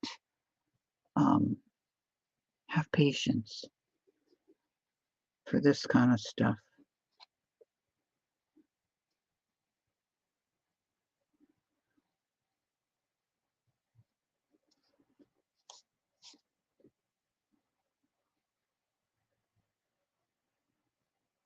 Oh, see now the lettering's going to disappear. Does anybody have a suggestion? Maybe I should have put matte medium down first and then matte medium on the magazine paper.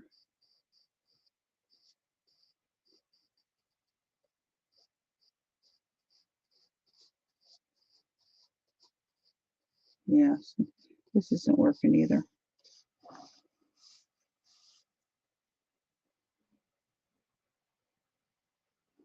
Oh, see, there's just a little bit.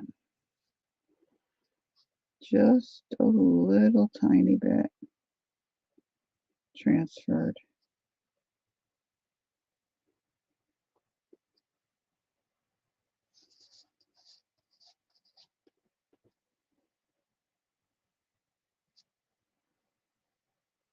Boy, when it works, it's really cool.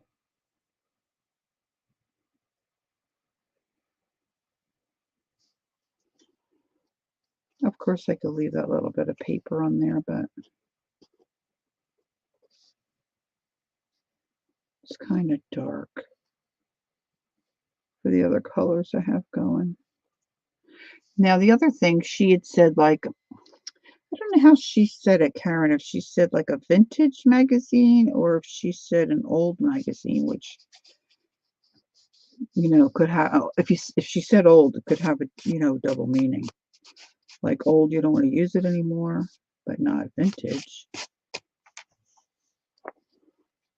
All right, we've got one more to try here. Not too,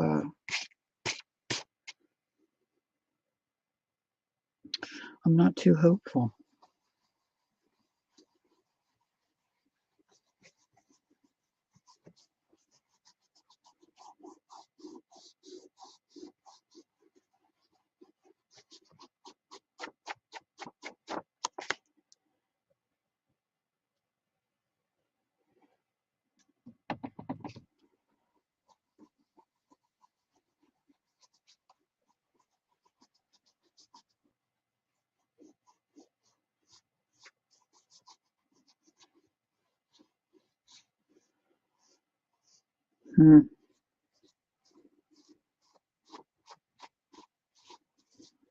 Well, I've got to work on that technique, huh? You can see little bits here and there. I'm going to leave that one with the rest of that paper on it because I like it.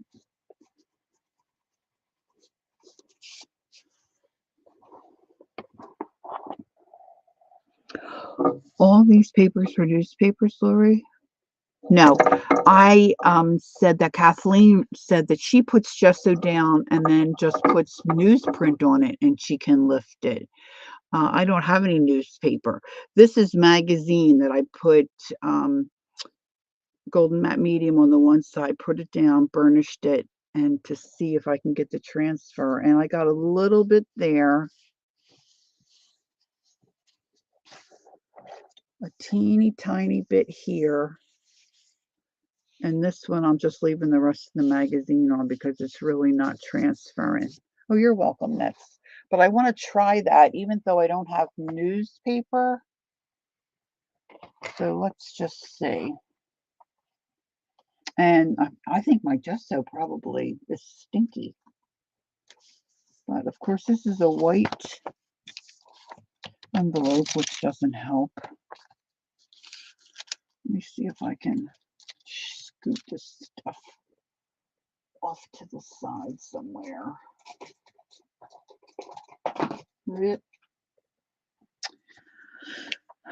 And then it's going to be white gesso.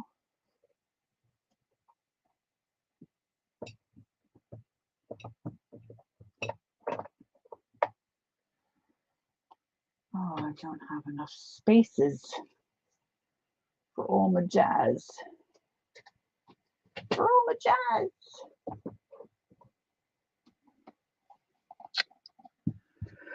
I have only transferred to wood. I use thinner and a photo. Yeah, I think my son does that. That's how he made my one Christmas gift. And I pulled out this pad. This is the most I have that's like a newspaper. So I was going to try a piece of this.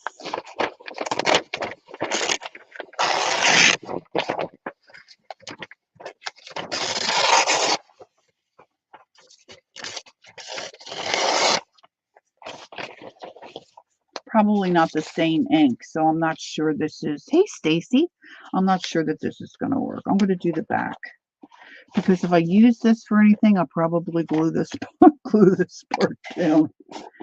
So I'm going to clean my brush and I'm just going to slap a bunch of, maybe I'll use some of this book page too, see if I can get anything off of this one. Now this is an older book, but they use different inks then, just like if you use like a National Geographic. You know, I saw Rosemary do it, and so then I did it, and I didn't have anywhere near success. Well, same with the Eco Dye. But Rosemary's just got a knack, doesn't she? Rosemary Morris. Oh my gosh. Anyway, Rosemary, see now that quick I lost my train of thought. I'm just out of sorts tonight. Then I use a pyrographic to burn the lines. Oh my, Chris. You do heavy duty stuff.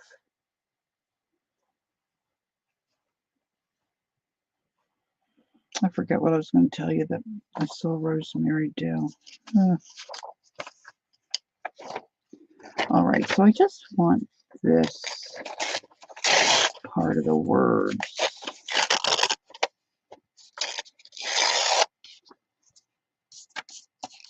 So we're going to do 2 tries. I don't have newsprint, which obviously, you know, if you if you have a newspaper, like an old-timey, old-fashioned newspaper, when you play with it or read it, or, you know, as my dad and my uncles would say, Mom would wrap our sandwiches in it for school in newspaper, and we could read the newspaper while we were having our lunch.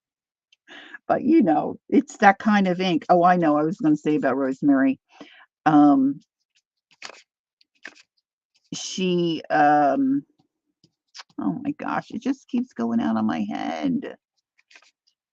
Ah, it'll come to me again. Now, Kathleen said she puts on the gesso, lets it dry for a minute or two, and then sticks down the paper.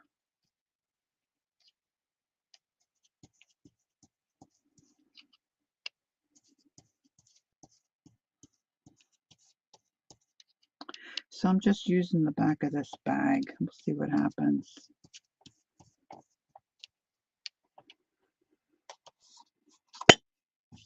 Oh, here, National Geographic. Rosemary would take the National Geographic and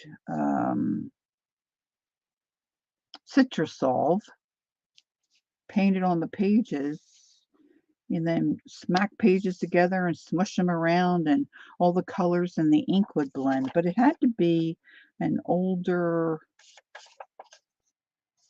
magazine, an older National Geographic. All right, I'm going to just put this over top and burnish this a little bit. See if we get anything. I don't think this is going to work either, but we'll see. Right, we'll just try. It doesn't hurt to try. Except, you know, you look like you got egg on your face. At least you can't see my face.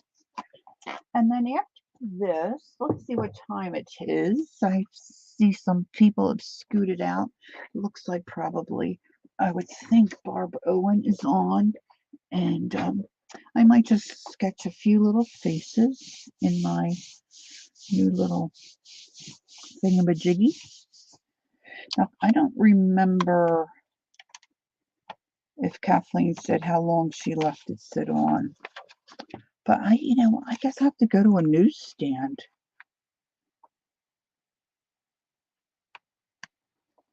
Nothing.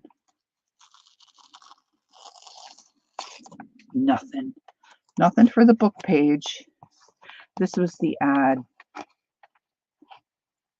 Ooh. Oh, one of it worked. This one worked.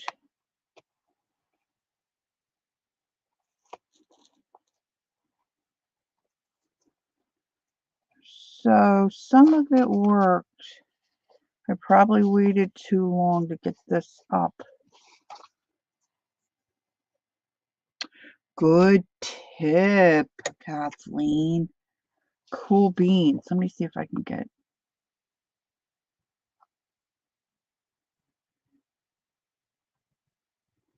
Yeah, that's taking the whole thing. See, over here it printed a little bit. But over here the paper actually started to stick. Huh? Pretty cute with just gesso. Just gesso. All right, let's try this while we're at it. While we're here, I have a little bit of room up here on the back of this envelope. It's just a paper envelope. So let's give this a go. All right, so rinsed out my brush. I'm going to put matte medium up here. Then I'm going to put some matte medium on my magazine page.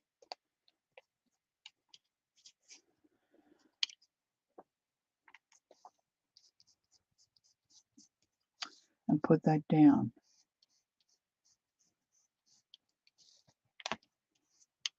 I know, right, Dixie? Their girls are so adorable.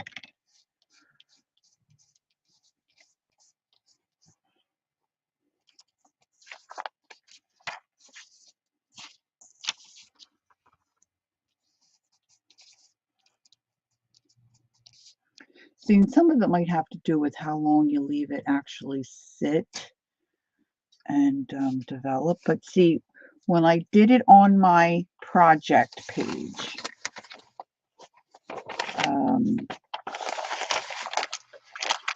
I didn't put matte medium on my surface. I wonder when these coupons expire. I think probably a while ago. I dug in the bottom of the drawer. 2022. Been there, done that. All right, let's pick up some of this stuff. I'm going to keep that damp baby wipe. Now, see, this I can see it bleeding through a little bit more. So maybe the ticket is to put some medium down and then your magazine. So let's just see. So I'm going to take a damp baby wipe. And let's start burnishing this and see if we have any success. Because on my journal page of with my little girl this evening, I just put the golden matte medium on the magazine print. I didn't put it on my.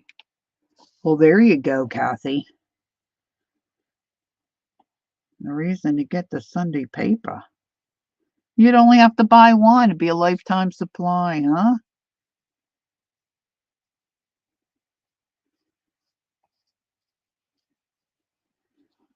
I have to look up how to do a transfer with cellophane tape, you know, like, oh, see, this isn't working either.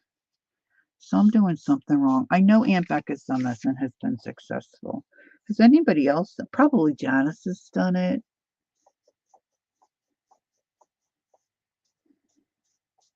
But I am not getting the whole, I'm not really getting it to transfer.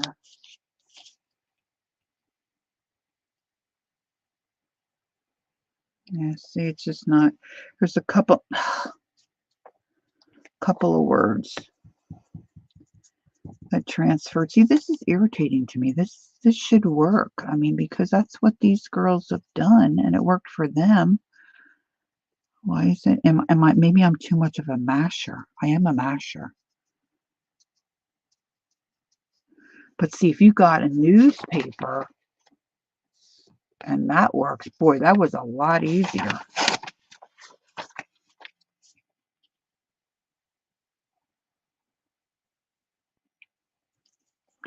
Nothing, honey. I ain't got nothing, honey.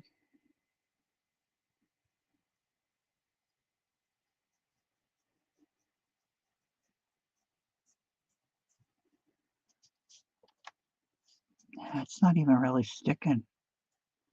So that was a fail. I've got a little tiny bit here and a little tiny bit up there. Epic fail. Doon doon. Dixie thinks it's a hit or miss with everyone. Well, you could be right. I mean, I don't have success transferring on a jelly plate, you know, that kind of a transfer either. So I'm thinking it might be me. You can't be good at everything. No, absolutely. You can practice and get better, I do believe, but you cannot be an expert at absolutely everything. That's all I can tell you. That's what I think. Okay, so I was thinking about doing a few more faces. You love rat. This is one of my favorite ones that it's not like this. I'll show you. Wait a minute. I'm not bragging, but I'm just going to show you what I did here. When I first discovered Tamara Laporte,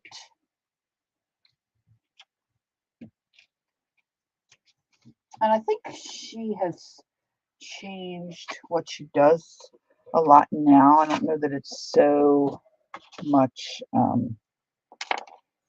like when I started to watch her, she did a lot of storybook. This is supposed to be Snow White.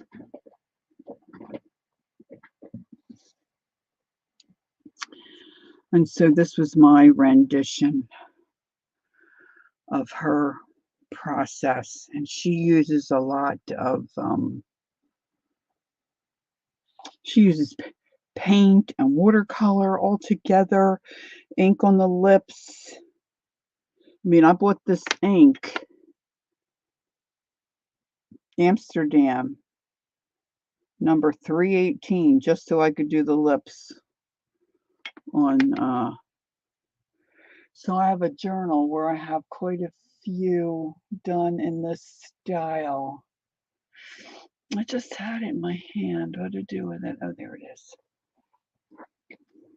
But this is one of my favorite ones that I did.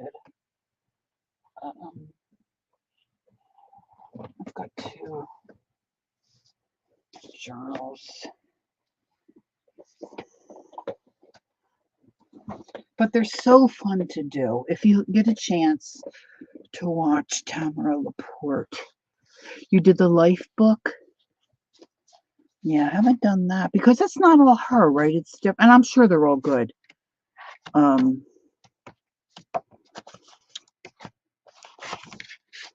So this is the same kind of style. I never really looked into the life book because this one I think she looks like a chicken head.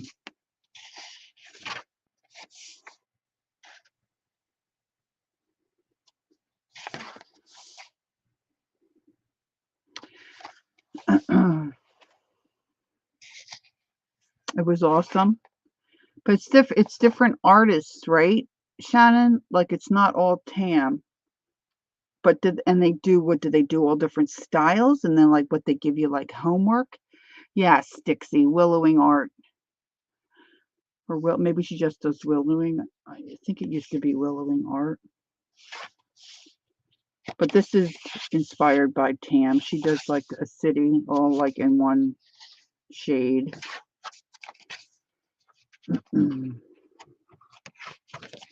Some of these I just have drawn and not colored in. I don't like that one. Oh, and some of my owls, all inspired by Tamara Laporte. It's Tam monthly and then other artists each week. Oh, okay, cool. I think Kay Berg and Colleen have done life book.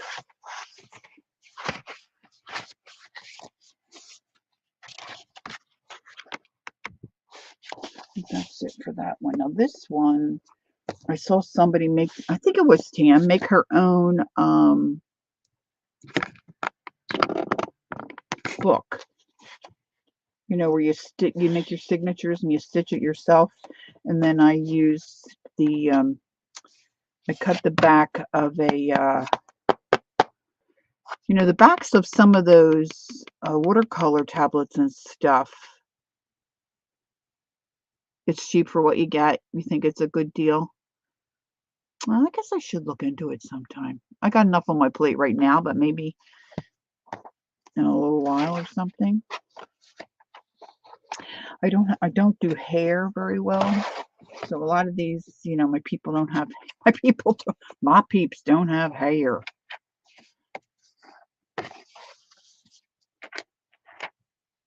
But this is typical of Tam, at least a couple years ago, where, she made that kind of a bird and then she would put like butterfly wings. And for her, like I was saying, I guess, was it Sunday? For me, like when I art journal just because I like art and I like to create that kind of thing, but it's not like I don't have my heart on the page. Where Tam, like the wings mean something, like Diane Fago, the butterfly wings mean something. And when Tam puts, she does swallows. You hate to just copy everything she does, but she draws these swallows and they're all over her pages and they're just gorgeous. So this is I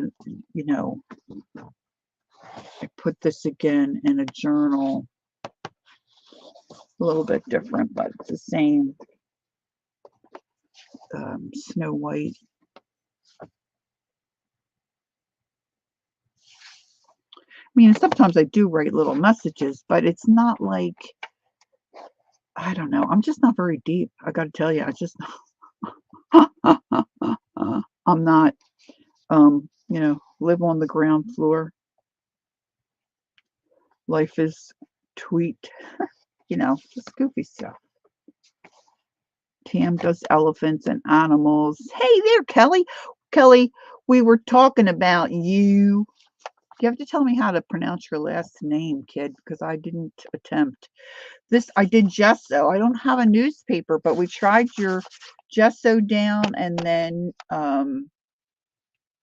not newsprint because I didn't have it, but this was a like a food flyer kind of a thing. So just gesso, and then I smacked that down, and look, I got a little bit of an imprint. So great tip, Kelly. Thank you. So now I'm just going through and showing these little birds are just standing on each other. I just drew this face, it's just out of my head, but really it kind of does resemble my daughter. So this is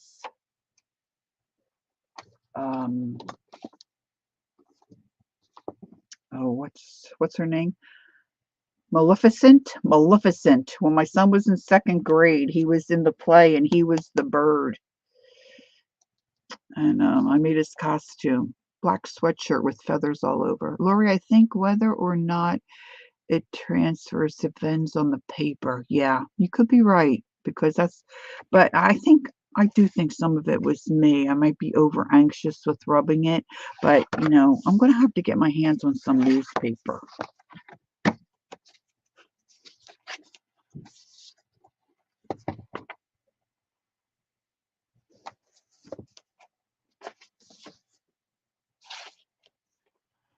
It's so fun to do these. My girlfriend Jean, we played pinochle. I talked about her before, and then they were moving to Colorado. So I did this in honor of Jean. Just put different things that we say while we play. There were some transfers. These were, this was the envelope Laura Sullivan sent me some happy mail in. This is my rendition of my son-in-law, which I don't have his mouth, but that's not too bad. He's a handsome boy. But it is nice to go back and look at what you've done. These were, I think, Dirty Dozens or something that I did. Usually I try to write. This one I might have done on my own. This was the cover of Paper. Kathleen said, I rubbed when it was dry, then dampened it. Oh, okay. So I didn't let it dry, Kathleen.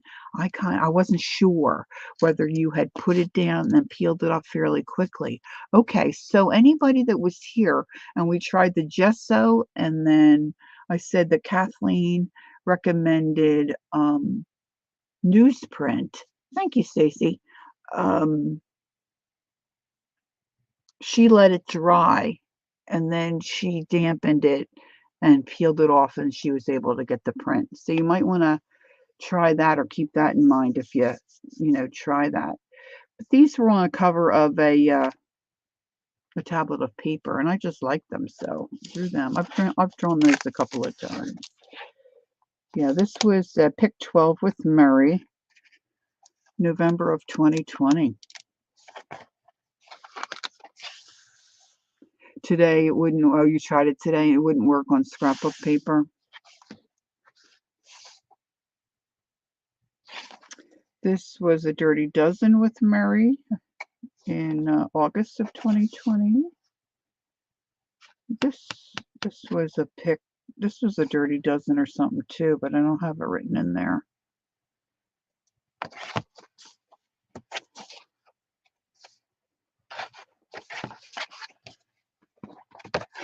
It's a Bad Owl. This is a Pick 12 with Murray, Christmas theme. Yes, there's a couple of my little works in progress. All right, so that's it, I think, for this evening. I think I'm going to go get in my comfy chair, maybe get a cup of coffee. Oh, I was going to do a few faces. Can you hang around a little bit? I'll do a couple faces.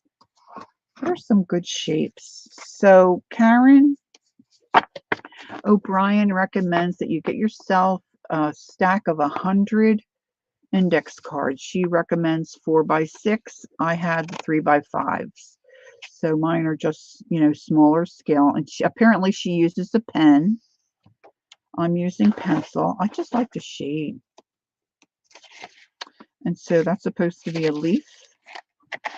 And I'm trying to stretch outside my comfort zone, maybe do some different shapes. Some simple shapes. And then you can use this as a reference when you go to do an art page like we did tonight.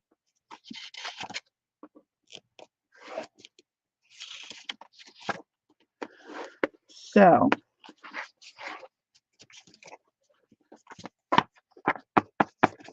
and she says to use references. So let's use a reference.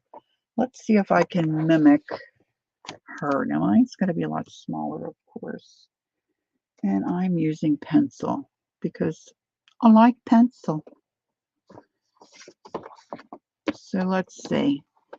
Can you see? It's not too white. So I'm going to do this circle for her face. Now, if I do it, maybe I'll do it this way, then I might have more room for her flower.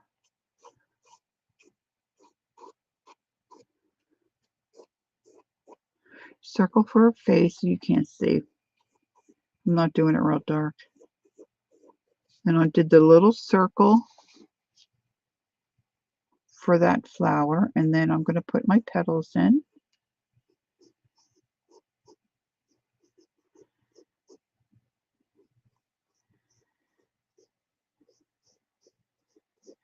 All right, then she's got her little eyes. You like to start with pencil too? Yeah, me too. I should use a darker pencil though so you guys can see. I am hoping this year to really push myself though and sketch with a big pen. I bought big pens so I could do that like Dee Dee does. But gosh, I haven't had the knife. I gotta tell you, I haven't had the knife. Okay, what did I do with my Stabilo? Did I put it over here? Yeah. I've got a bit of a mess to clean up tomorrow. Oh, I probably won't have time tomorrow. It'll wait. Believe me, it'll be here when I get back. Tomorrow's my mom's. Now, see, she just has her eyes so far out, which I just absolutely love. Oh, she's got little ears on this gal. All right, so if I put a little circle here, put a little circle here, and then I put a little circle over here, maybe that'll be easier to get my eyes where I want them. So now sometimes I keep putting the little line out here, but she's got the little line here. So let's come over here and come in. And come this way.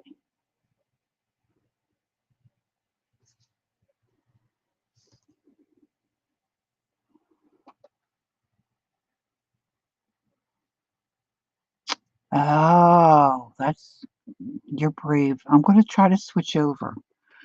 I'm going to try. All right, so this just goes like this and like that. See, and then she says she starts with a circle for her noses. And then she puts a little circle here and a little circle there. And then when she does the lips, like I said earlier, she just makes a line. And she puts 4 little circles. I'm trying to go light so you don't really, once the lips are done, see that much of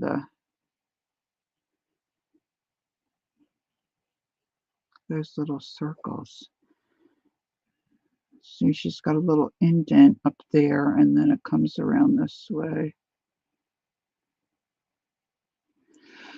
Looks nothing like hers. Mine looks nothing like hers. And that's fine. I'm just saying it's funny how you can really follow very closely to what's there. I mean, this is just kind of a flattened circle with petals on it. Of course, there's no color in here.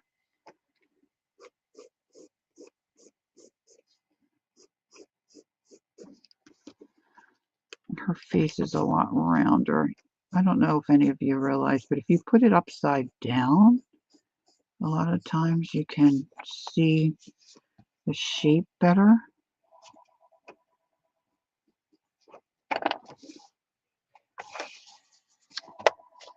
And I told my son I'm going to be streaming. I can't talk now. And of course, he's calling. I hope there's no more. We're having plumbing problems at my mom's. So I'm hoping it's not about that. You think I'm close? Thanks. I don't know.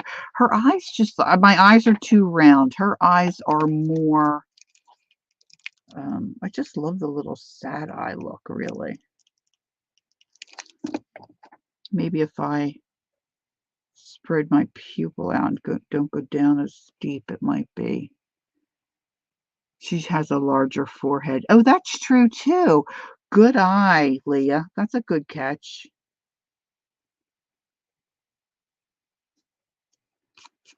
Yeah, so I would have to adjust this because hers is bigger, I'm sure. See, I'm doing it on hers on the cover of a. So actually, my circle, I guess, isn't that big. It's much bigger. Let's make this smaller.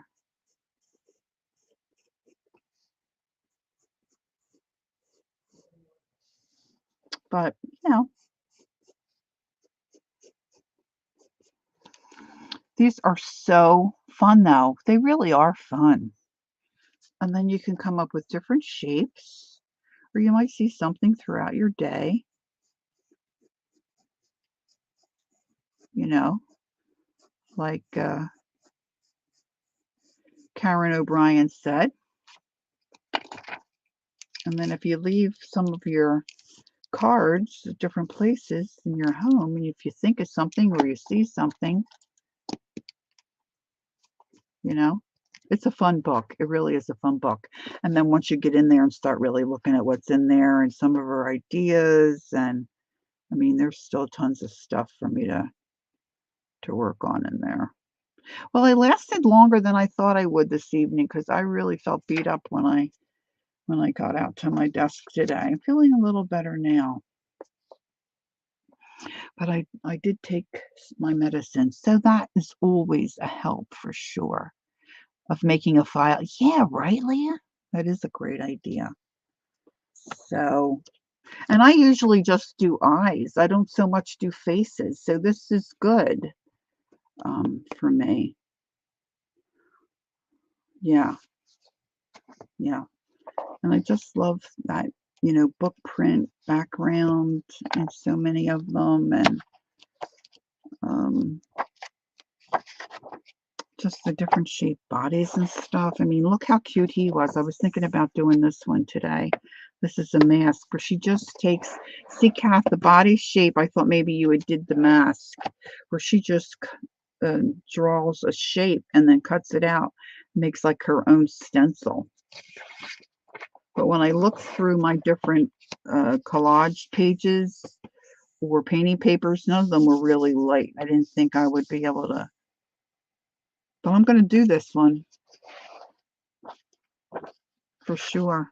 And this is cool. She uses, she doesn't use photograph paper, but she uses ink.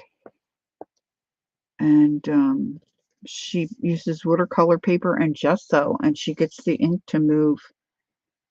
Kind of like what I was saying earlier about putting watercolor paper and then wetting that down, putting blobs of paint and then plastic wrap, and you can get,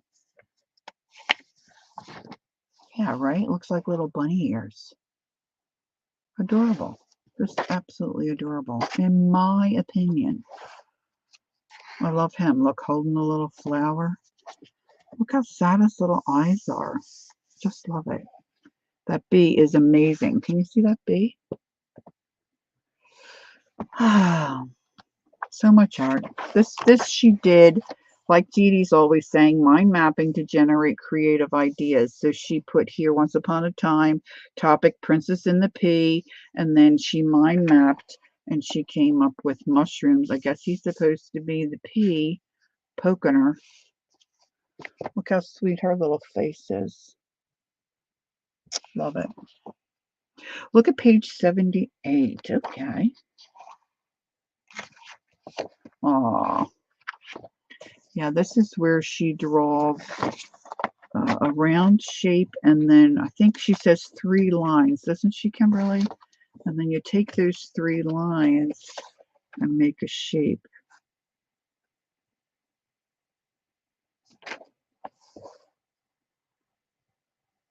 Adorbs, right? All right, kids, I'm going to go get some coffee and get back in my comfy chair.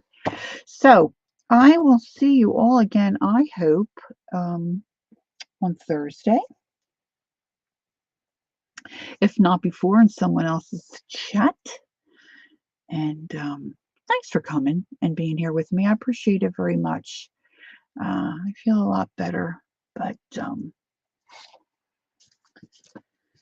my old bones, girls, I gotta say, my old bones. So have a good rest of the evening. Have a great week. Be good to yourselves. Take good care, as our dear Janet Nash would say. And I'll see you all soon. And don't forget, take time to be creative and enjoy the journey. Thank you, my dear mods. Great job as always. I'll see you soon. Bye-bye.